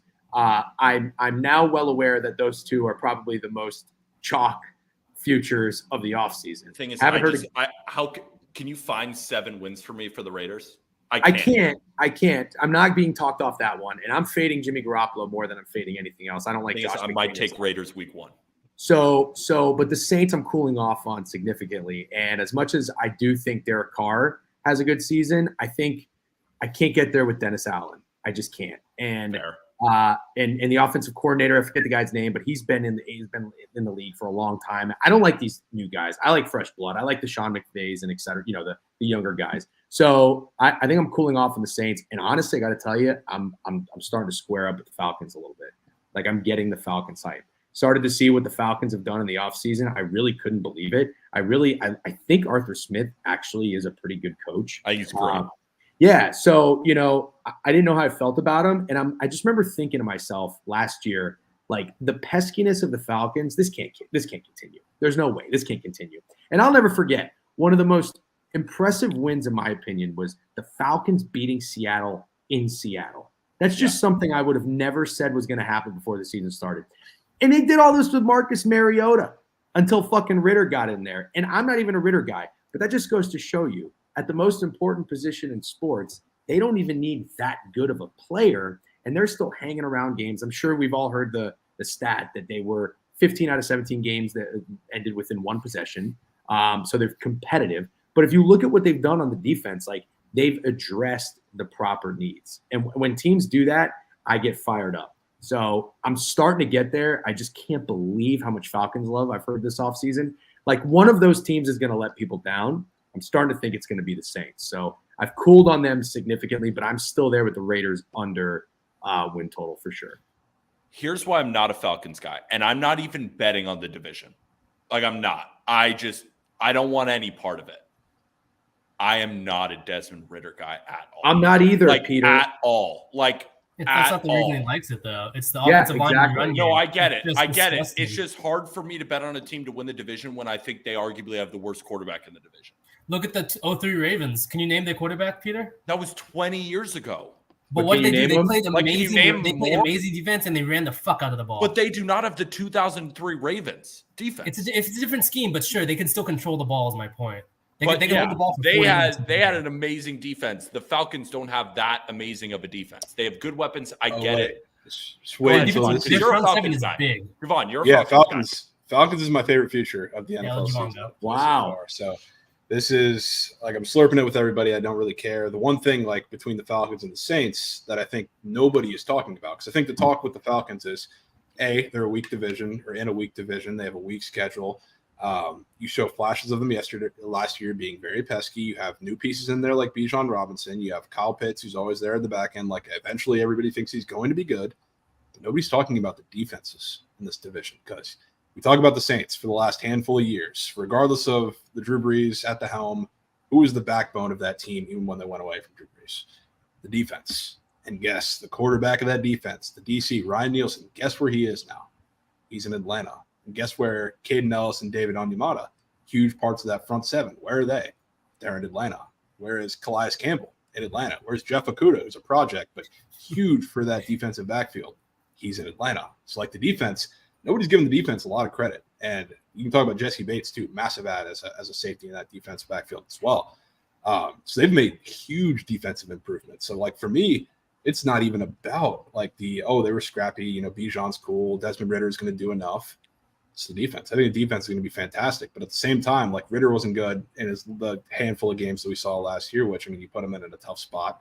But Mariota, like, historic inaccuracy numbers, which is, like, at the point of you can't really be worse. And I'm not the biggest Desmond Ridder guy either. When you have this offense that's now catered to him with a lot of weapons that he can go to in the short game, I think it's going to be wildly different. So, like, Bijan's fantastic, yes. I think Jonnu Smith is one of the least talked about for good reason, but one of the most underrated additions in all of football because we talk about Kyle Pitts. Like, I'm not saying Jonnu Smith is going to put up ridiculous numbers, but they put Kyle Pitts out wide. They put him in the slot. They've never really had a receiving threat to pair with that when they put him at the tight end position. It's always a blocking tight end that has been dog shit, frankly, for these couple of years. Now you have a receiving threat. So, like, the short game, I think, is going to be much improved for Desmond Ridder, which for a quarterback who's not, the biggest deep threat, we all know that, going to be fantastic for him. So he's going to be very comfortable in that offense and I think get better throughout the year. Helps, too, that they lost the second and third place tiebreaker in the NFC South, so they're playing the last place schedule. So that's why I'm all in on the Falcons. I see where Matt, did you have something to say on the Falcons? Because I had one more thing to add. You do your thing. Just real quick, just more of an appreciation for Arthur Smith and what he's been able to do. One of the things that I just could not come to grips with, and I'm like, this has got to stop, was Cordarrelle Patterson continuing to but he's run amazing. for action. He's amazing. You can't stop I told myself this is the biggest fantasy myth ever. He's just putting up points and people think he's good because of it. Nope. This motherfucker just week in and week out proved me wrong. So, again, just one more thing to Arthur Smith. Do you guys remember when the Tennessee Titans beat the Ravens and when they went to the AFC Championship against the Chiefs? First of all, it's incredible that they even got there to begin with a quarterback who's Ryan Tannehill. Second of all, I'm pretty sure they won 2 playoff games with Ryan Tannehill completing less than 10 passes. Yep. And their offensive coordinator was Arthur Smith. So just things that, like, it's not fluky. Like, this guy actually might know what he's doing.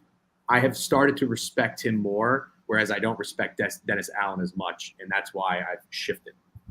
No, I agree. I'm not going to be on the Saints, but Javon, you are convincing me on the Falcons. And just a question from chat for Javon: win the division or win total? Like how would you rather play them? Because like, for example, Crab said he loves the Cowboys to win the division. I probably won't be on them to win the division, but I probably will be on them to go over 9.5 wins. How are you playing the Falcons? Yeah, so my favorite's the win total, but I'm also going to punch in the division just for the value there. But the only reason I'm not all gung-ho on the division as like my favorite play out of the two is because, the Falcons have a very easy schedule and so do the Saints. So the only team with an easier one than them. So like I don't think their defense, like the thing with the Saints too, like when we talk about their schedule, I think there's a stretch. I don't know it off the top of my head. I'm going to pick them out to have massive defensive regression. I think the Saints are going to start off the year well, because their schedule is caked. They can start with 5 or 6 straight wins, and then they hit a wall where they hit an elite defense, or elite offense, which I think the Vikings might be that game where they give up 40-something points. And I think from that point on, that's when they're going to spiral. So like I might hit a live under for the Saints, but I think overall they'll still be really good. So it's a win total for the Falcons for me. I guess the reason why I was a Saints guy going in, because I feel like all of us, we have our futures that we think about like 2 months ago.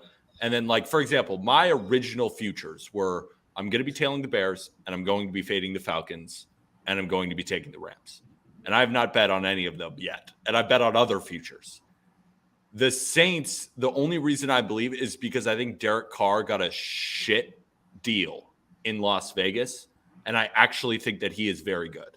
And I think the connection to Chris Olave, like I think the Saints offense is going to be good. But the more you're talking about the defense, you're right, Javon. And then I also see that who has the easiest schedule in the NFL? The Saints. And I don't believe in Desmond Ridder. That's why I was leaning towards the Saints, but I can't pick this division. So on the Falcons, I found it interesting. I believe last year the win total was 5.5. Does that sound right? Yes. And did they win 7? 7, yeah. And so they have Desmond Ridder, who not a single soul in the world believes in, and they're at 8.5 this year after drafting their running back, the highest running back's been drafted in a couple of years. Doesn't that interest you, Peter? Why would they set an 8.5? Because they respect the offensive line. What's funny? Smith and then offensive. I took their under 5.5 last year and donated. Mm-hmm. And the reason being was their schedule was pretty difficult. Now they have one of the easiest schedules in the NFL. And a lot of people love them this year. Easy enough that's why I think I agree with you. It is a little high. It's a tick high. And it might be a tick high for a reason, but I think that's why their schedule is like completely flipped. I would agree. But so how would you correlate Marcus Mariota and Desmond Ridder? Would you equate them? So is drafting Bijan Robinson worthy enough along with that schedule to reward them 3 more wins on their win total? The thing with that for me is like going into this, like I'm not going to say I viewed them on an even playing field necessarily. Like when I first looked at the win total and thought about it, I would say, it's not that big of a difference. But then I looked at some of like the advanced numbers, like I was talking about, of Mariota's inaccuracy, and I think the gap's a little wider than people realize, and especially behind a really good offensive line with a full season for Ridder to come back and kind of get comfortable in this offense. Like I think it's definitely a little bigger of an upgrade than people realize. So that's why I'm kind of keen in on it. Here, Javon, before we finish up some more NFL talk, let's go through your MLB plays. Okay. People. Hey, Peter, I'm gonna bounce. Yeah, we'll talk to you soon, Jen. Yep. DJ, talk about the Raiders for 2 seconds or no? The Raiders? Yeah, that's your play, right? It is my play, and it's mainly I'll keep it short and sweet for you. It's Jimmy Garoppolo without Kyle Shanahan. I'm not a believer that he's a quarterback that can win, that can go 7-10. But honestly, I mean, there's some guys in the Raiders that I like their defensive line a lot. I love Max Crosby. I took him to be the sack leader last year. I might go back and do it again. I don't know. Devontae Adams, is he going to get traded midseason? There's some issues with Josh Jacobs, I guess. Josh McDaniels is not a head coach that I believe in. If there's any rumors swirling about people being unhappy in Vegas or not giving a fuck, that is actually stuff that I would believe in. I think Jimmy might be a guy that people can rally around and accept as like a teammate. He probably has earned some respect by getting to a Super Bowl and go into an NFC Championship game. But there was a stat that I just cannot get out of my head, and that is him being one of the most accurate passers, 10 yards or less, and then over 20 yards. He was 34th out of 35th, and the guy behind him was Drew Lock. I had Drew Lock in fantasy because I got sucked into the fucking hype of him I did singing too. He's on my Young bench. Jeezy on the sideline. and because of that, I got last place in my fantasy football league. I will never forget it. So that is how bad Drew Lock is. Jimmy Garoppolo, in my opinion, is just not that talented of a quarterback to make those plays. So I'm strictly fading him under 6.5. Like I said, very square. Nobody's on their over, but it's one of those ones where I'm willing to just sack up and get behind. DeGen, appreciate you. I'll probably be on the Raiders under with you. Just prove to me that you're an actual quarterback, Jimmy G. I'll tell you my favorite bet tomorrow. Are you streaming tomorrow? Yep. Okay, sounds good. See you guys. This was fun. Peace. All right, Javon, let's just get into your baseball plays, then we'll talk a little bit more football because why not? Oakland first 5. Make it quick. I'm fading Jesse Schultens here, who weirdly, I look at a lot of the more aggressive teams in the league, and he's a big strike thrower, a lot of fastballs, almost 50%.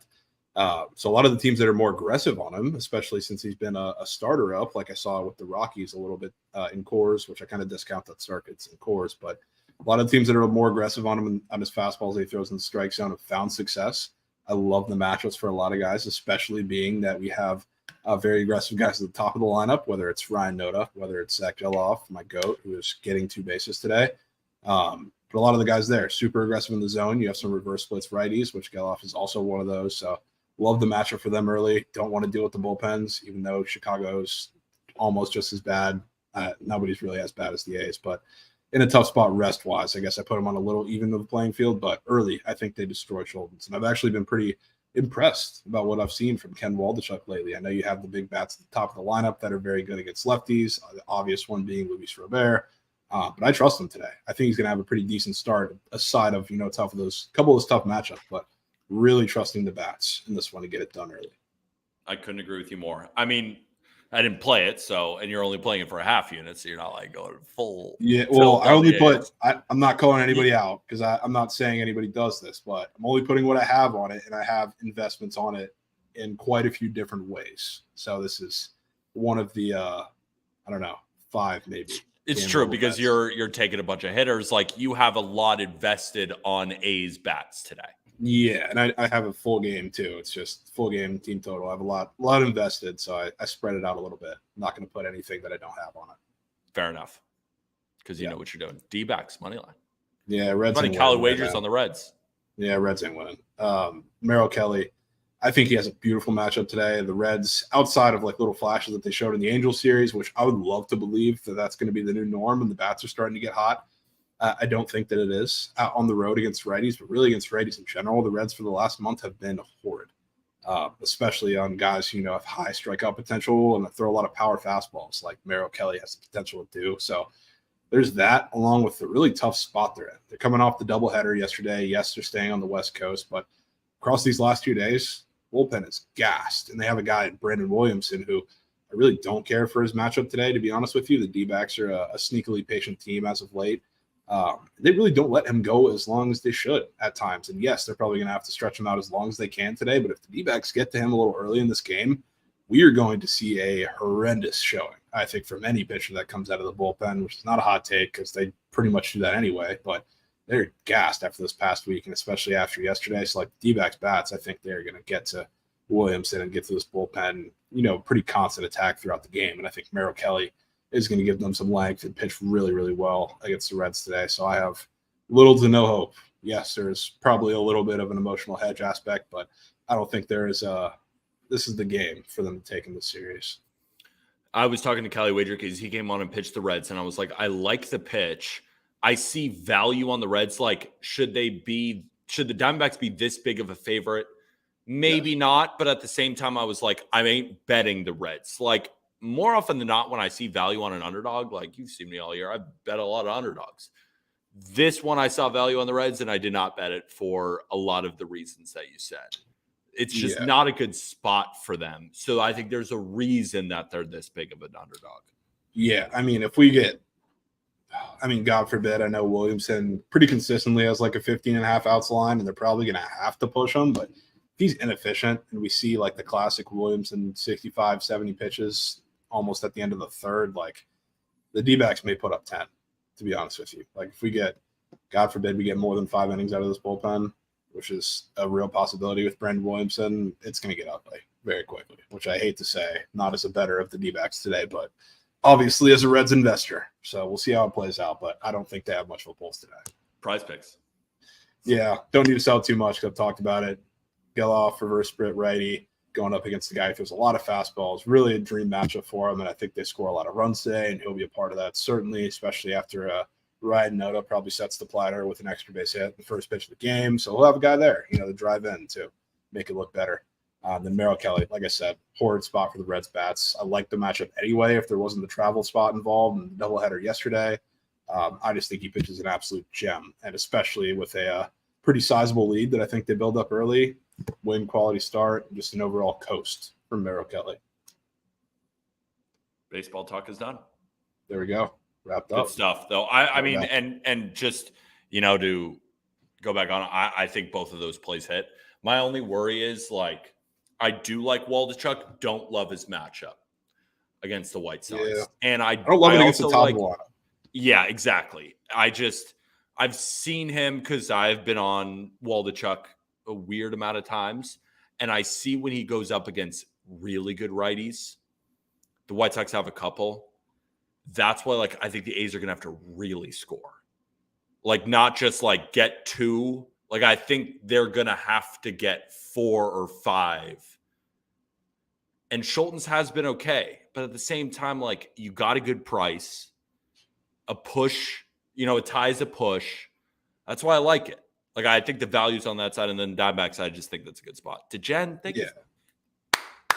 That's DeGen's 9th total gifted sub. Thank you, my friend. Way to go. Appreciate you, my friend. Yeah, Mid- but I will Major say, Matt, Oh, yeah, go ahead. just for a second on Schultz, I do think the A's really, really score. I think we get a 3 to 4 run inning off of Schultz, and I think there's a reason outside of the core start, since he's been a starter for these handful of games against better offenses. I'll say that, but 3.5 earned runs in the books against the middling Oakland Athletics. I bet. No, it's a good spot. I know you love the Falcons. I'm sure you have other futures. Mid-Major Matt kind of went over his futures already, so I kind of want to use him as a trampoline just to bounce ideas off. What other futures are you looking at? Well, I want to talk about it's more so on the player side because this is one of the very few passing yard futures that I would ever consider because those historically are not great looks. But Deshaun Watson and the Browns, he is going to have a fantastic season. And yes, I'm also investing in the Browns too. Haven't punched that one in yet. They're getting 10 wins. I think they're going to be great this year. But the recency bias is absolutely insane. We're talking about Deshaun Watson. We saw what happened last year. It was an absolute disaster. He's coming off of God knows what actually happened in the off-the-field situation. He came in, tough situation, end of the year when the team was already out of it. You had a lot of guys injured on that offensive line. You had a lot of guys injured in the secondary, so they're not staying on the field. Then you come in and you play 2 games out of the 6 you play in ridiculous weather. You had the Saints game that was one of the coldest games in NFL history. You had another one where they played in the monsoon with 20-degree winds. A lot of this is extreme recency bias, and I think you're going to see them also looking at who they faced, or at least who Deshaun Watson faced in those 6 games. Very tough slate of defenses, very tough slate of pass defenses. The Ravens being one of them, the Saints being one of them in those games. So I think this year you're going to see a more improved Deshaun Watson and more comfortable in that offense.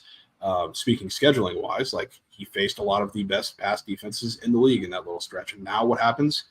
26th best pass defense schedule for the Browns this season. So he's going to have a great year. I'm taking his passing yards, investing in them in a lot of different ways. Kind of more on the X's and O's side. Another team that I've found the scheme and tight ends to be pretty prevalent because we have, they're a power run first team. Initially, that's what Kevin Stefanski is very stubborn with necessarily. Now they're kind of editing that a little bit because now you have Elijah Moore. They're going to bring more into the fold with more expansive formations. They're not running the 2 tight end set as much with Harrison Bryant, who was one of the most ineffective players in all of football if you look at all of his ratings. So everything is more catered to Deshaun Watson having a amazing year. The personnel is going to be changed to force their hand to put the ball more in the air. He's going to be more comfortable in that offense. Obviously, you have one of the better offensive lines in front of him now. You have a great running attack, too, to lean on. So all things considered, I think Deshaun Watson has a absolutely fantastic year, all things aside. I think we take into account the little situation he was put in last year a little too much. Now we're going to see that. Before we keep going on that, someone tell me to bet the Rangers tonight. I can't tell you to bet the Rangers tonight. It's not like I'm betting the Twins. I just don't want to catch the falling knife with them. Like, dude, they look. I mean, I'm very happy with my Astros to win the division investment. I'm very happy with my Mariners futures. Texas is just a team that, like, if they're healthy in the playoffs, I think they're going to be dangerous. But there's just something I don't like, and I mean, people in chat, you know me. I mean, how many times have I tailed Andrew Heaney and lost? I think if you're going to bet the Rangers today, that's how you do it. I think Heaney strikes out 10 tonight, but I definitely wouldn't go near backing Pablo Lopez either. I feel like something weird is going to happen in this game. Yeah, I agree. It's just not a game I want to touch. First five's over, juiced at 4.5, minus 125 now. Heaney 10 strikeouts. That's my play.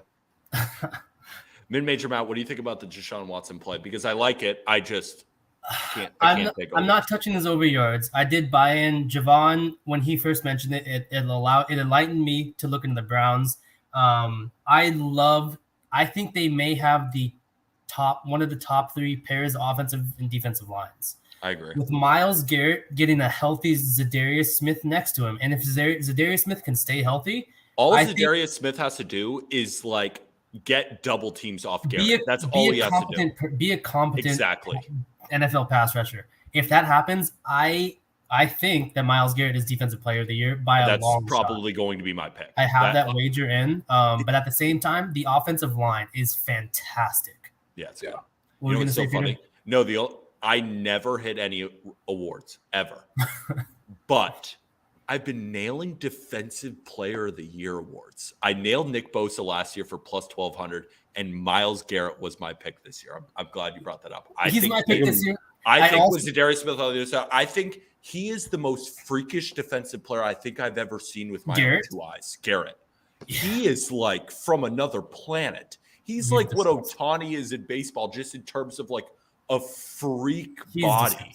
And he's so technical. He's so good, but he's never had any speck of help. And now that he has somebody competent on the opposite side of him, I think the entire offensive line is against him, and he still gets 15 sacks. Like that's on defense, but I think he's a 20 sack guy this year. I can see it. If Zadarius Smith stays healthy and gets around his 10 sacks, he's had 33 sacks in the last 3 healthy seasons he's played. So he's a good pass rusher. Count their Super Bowl run; he's going to have 30. Do you like them to win the Super Bowl, actually, Javon? I'm certainly thinking about it. I'm placing their over win total. I'm going to do the same thing with the Falcons. Over win total to win the division. Are you fading the Bengals? I've heard a lot of Bengals under 11.5. I totally get the play because the division is insane. You know the square team that I'm obsessed with? Bills? The Ravens. In AFC North? I think the Ravens are going to be so fucking good. And I think their last year, I agree. And I think Lamar goes over his passing touchdowns at 23.5. I really like that square. Adding Roquan Smith, I don't know why the Bears ever gave him away, but I think that was such a big addition. Now, linebacker is not as key, but when you have one of the best linebackers in the NFL, we saw what this defense did against Joe Burrow in the playoffs. Like, they smothered him, and like no other defense really can, right? Because when Joe Burrow loses, it's normally 30-27 or 27-24. Like, they almost beat him with the backup quarterback, right? I think this Ravens, right? They go into the NFL and in the end zone, and they fumble the ball for a return touchdown. Exactly. In the playoffs, yeah. And I still think Lamar Jackson is the top 7 quarterback in the NFL. I think this is the best weapons he's ever had. I think J.K. Dobbins, as long as he stays healthy, is the best running back he's maybe ever had. At this point, though, I don't know if you can argue that because he's never proven he can. I know. That's the problem here. But I love Harbaugh, too. I just think there's no weakness on this team. And I think Lamar, remember last year, everyone was kind of on Lamar and then like got hurt and people were on the Ravens Super Bowl and they kind of got burned. That's like the 2 teams I'm very high on. I think people got burned on last year. I'm really high on the Bills and I'm really high on the Ravens. But I don't know how to play the Ravens because I'm high on every team in that division, Javon and Matt. I love the Bengals. I love the Browns. I love the Steelers. Like, that's why it's like I don't know how to play this division because I love all the teams. Like, I think if you want to take it, If you want to take the Ravens, I think you go for the jugular. It's the Super Bowl for them. I agree. I think if they reach their ceiling, that's where they'll be. I think point. all the talent in that division, I think that's how you do it. That's why, like, I don't know if I could take Browns over wins or bank. Like, Well, you hate money. Well, I don't hate money. It was plus money when I got it. I don't know what it is now. So my future is what I'm looking at. I'm probably going to be on. I'm going to be on the Bills. I'm going to be on the Commanders for everything. I think they're going to suck. Actually, Javon, I haven't even talked to you about my Commanders take. Have you kind of heard my opposite of splurge? Heard it a little bit. I don't love it. I'll be honest with you. Well, for me, like, I wouldn't say I have a firm stance on the win total necessarily, but the Commanders, I think, are going to be a team that I'm going to consistently back for like a majority of the season. Like, I think they're going to be scrappy. I think that's just the way brand of football they're going to have to play. Yes, a possible Terry injury lingering does not make me feel all that confident necessarily, but I would think Sam Howell is that guy. I forget who you were pointing out when you were talking about this a little earlier, but guys who would have gone, first overall in this year's draft at quarterback. Sam Howell would have gone first overall if it wasn't for the year that he stayed left. So I think the quarterback talent for Sam Howell and the upside in Eric Bieniemy's offense, that's what I like. And I love Major Matt's play on B-Rob under yards. I think Gibson's going to be featured. I think John Dotson's going to be incredible. Hopefully you have a healthy Terry to complement that. So I'm definitely not on the Commanders fade train. I will be backing them ATS the same way I'll be fading the Niners a lot against the spread this year. Let me tell you why I think the Commanders are going to be the worst team in the NFL, or at least one of them.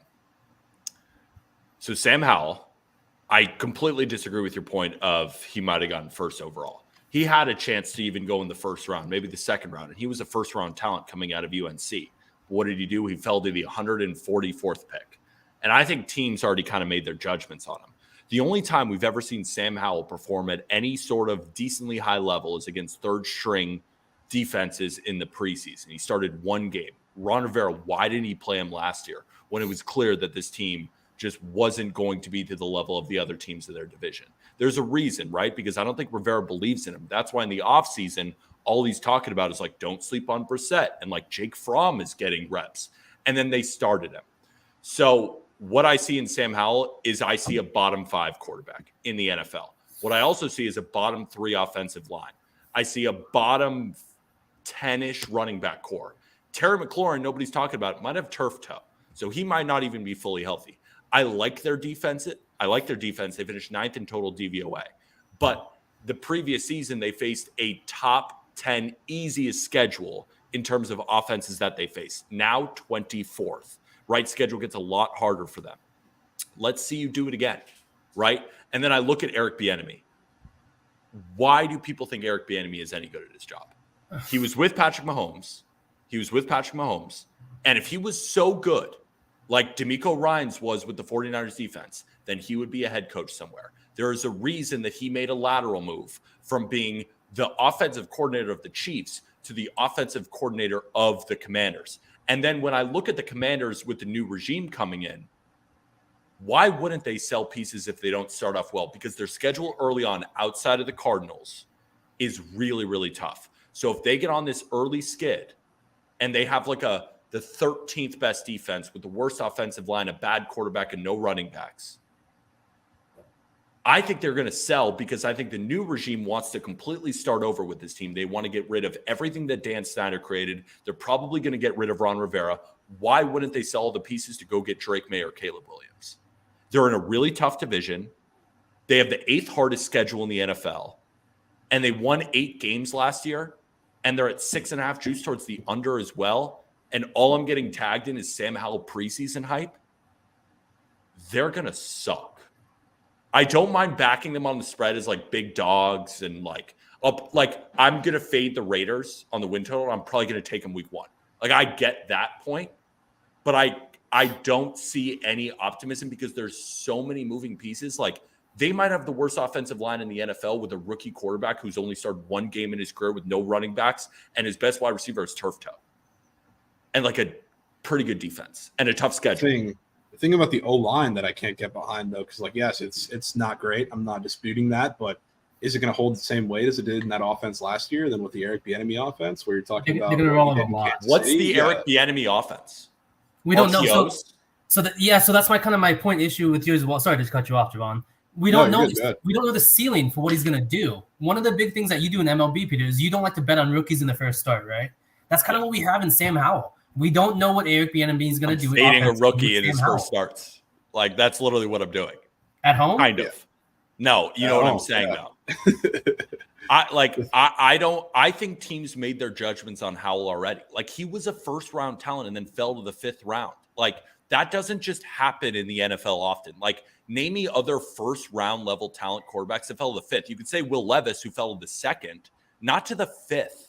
First round talent means a lot though. To be graded that way by a lot of NFL by a scout early on in his college career, but then when they actually had the chance to draft him, everyone skipped on him except the Dan Snyder-led Commanders. When they took his measurables as a 5'11" white guy in shorts who couldn't run and couldn't throw the ball that far, that's and you're going to bet on that guy to be good with no line?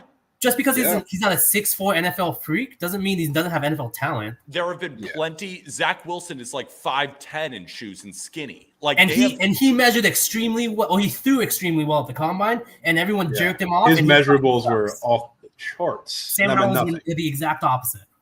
My thing with the Commanders, I don't think he's any good. My thing with the Commanders too is like you talk about. They might be in that position to get everybody out for the new regime or whatever, which is a big thing. Like with the Commanders the last couple of years, you could tell with everything that was going on off the field with Dan Snyder, it affected the team. And you could see it on the field. You could see it every week. Now they have the new regime in. Now they also have Eric Bieniemy with a lot of new pieces. So it's not like they're holding weight on Jordan Reed, who's super injured, or you're holding like Taylor Heineke. Like you have a new quarterback that Eric Bieniemy is going to be in love with, and he already says that he's in love with how he fits in the system. You have a new running back in Brian Robinson. You have Antonio Gibson, which is going to be his new toy. These are not new pieces. Really they're Eric Bieniemy new pieces because Eric Bieniemy is new, but the Commanders. I was going to put Jahan Dotson in that piece as well. He's coming into his second year, starting to come into his own. So like, there's more new blood to give. I don't know. Like, I don't want to say that they're going to be jazzed up as a locker room because of a preseason game, but like stuff like that for a team who, when you go in that locker room on a year-to-year basis or a week-to-week basis for the last couple of years, you don't have much hope. When you have some of these new pieces in there, and obviously the regime change, not just in the front office, but with Eric Bieniemy, it's a much different look. So like for a team like that's super scrappy like that to begin with, that's not a team that I want to fade going into this year. I just don't understand scrappy. I don't get that. I don't get that at all. They got dog. Yeah, they got dog. What if they show? What if who on that team has showed you any dog? Sam Howell. Yeah, I mean Sam Howell has certainly. But when has Sam Howell showed dog in the preseason against third string defenses? I mean, he's shown it his entire career to this point in college and everything. That's why he's career. So that's why he fell to the 5th round and started one game last year. Well, here's my issue with you disagreeing with dog. You say you don't understand it. That's the reason why you wouldn't take my Alek Manoah play this year. It's because you saw he had dog. So I don't want to say you don't understand dog because I'm quantifying that right now, and I'm telling you the Commanders have it. That's a good point. What I'm saying is I'm the inventor of the Cal Quantrill dog when he won me like every single game and everybody underpaid him. Overperformed. That's not dog. Isn't that like the definition of dog? Is overperforming? Oh, no, baseball's different though. Baseball's different because there are a lot more data that'll tell you that a guy's overperforming. You haven't seen that this year with the Commanders, so there's nothing you can base it off of necessarily to say they're going to be dog shit or they're going to be good. I'm also high on every team in that division instead of the Commanders. I just think it's telling that they're at 6.5 after going 8-8 and almost making the playoffs, and everybody's excited about this new quarterback. Who are they going to beat? What? On paper, in that division, who are they going to beat? That's what I'm saying. I know. That's what I'm saying. Like them being at 6.5, just the under makes pretty good sense to me, especially when you talk about how tough their schedule is. So a team like that, when you have a rookie quarterback behind a really bad offensive line and everything else going on, it makes perfect sense. You're right. It does make perfect sense to me that they suck. You're right. Like that's like. So are you betting on the over? I just might, honestly. Right, we might have to go head to head then. We might have to go head to head. You might believe in the dog. I don't believe in any sort of dog for them. Dog. ATS wagon this year, just like fading the 49ers. ATS is going to be as well. I like that. I do like that. I got one more. I got one for you guys. That I don't know if it's. I haven't heard it quite in Spaces or any channels anywhere. I want to fade the Dolphins. I think they brought in a lot of sexy pieces that everyone's fallen in love with. But I think that Chargers game last year, when Tua kind of got figured out, when they took away the middle of the field, I know he had his health issues at the end of the year, but they brought in Jalen Ramsey. Everyone's fallen in love with that stat to where the Dolphins running backs had the most amount of yards distance before they got touched. That's a pretty popular stat that's being thrown around. No one likes the Bills. Everyone likes the Jets. Everyone likes the Dolphins. I want to fade the Dolphins, man. Tua just cannot. He's not going to stay healthy. We know it. You don't get less concussions after your first concussions. That's a scientific fact. You only continually get more. As an undersized injury threat that he is, I don't know how this team gets to 10 wins. Against a much better Patriots team, in my opinion. I fucking hate Mac Jones, but I do respect. I forgot. Fuck. We're just arguing. Who's the offensive coordinator? For who? The Patriots. Bill O'Brien. I think he's a brilliant offensive head coach. Yeah. I really do. He's an idiot. He's an idiot GM. But when he's just an offensive coordinator, he did wonderful things with Deshaun Watson. And I think he could find some spark when he just focuses on offense in New England. But man, I don't think Mike McDaniels is a head coach that can adjust. We saw his system do wonderful things early on, and people adjusted to it, and the Dolphins really shit the bed at the end of the year. I want to fade them somehow. Well, _Gambino said Tua sucks ass and Sam Howell's better than Tua. My man, DM me on Twitter. You're my guy. Gentlemen, we'll be back on Friday. Appreciate you both coming on. It's just getting late here. We got games soon. Appreciate you both coming on. That was a blast. Javon, if you take the over win total, I want a text. And I want to text. I'll send you a ticket. Perfect. Just send a screenshot of the ticket and put it on the back of that backdrop for the entire season. Just hang it up there. The over. All right, guys. We'll talk to you both soon, all right? Yeah, peace out. Gentlemen, hopefully you guys enjoyed the stream. I thought it was a very fun time. We talked more NFL today. Of course, we'll have more NFL coming soon. Tomorrow will probably be just baseball. But we'll see what happens, right? We're just talking sports. Hopefully you guys enjoyed. I thought it was a W stream. All right, but we got to go home. It's late here. We'll talk to you guys soon. All right. Just got to remember, though, don't fade the Commanders. And it's not gambling advice. Peace.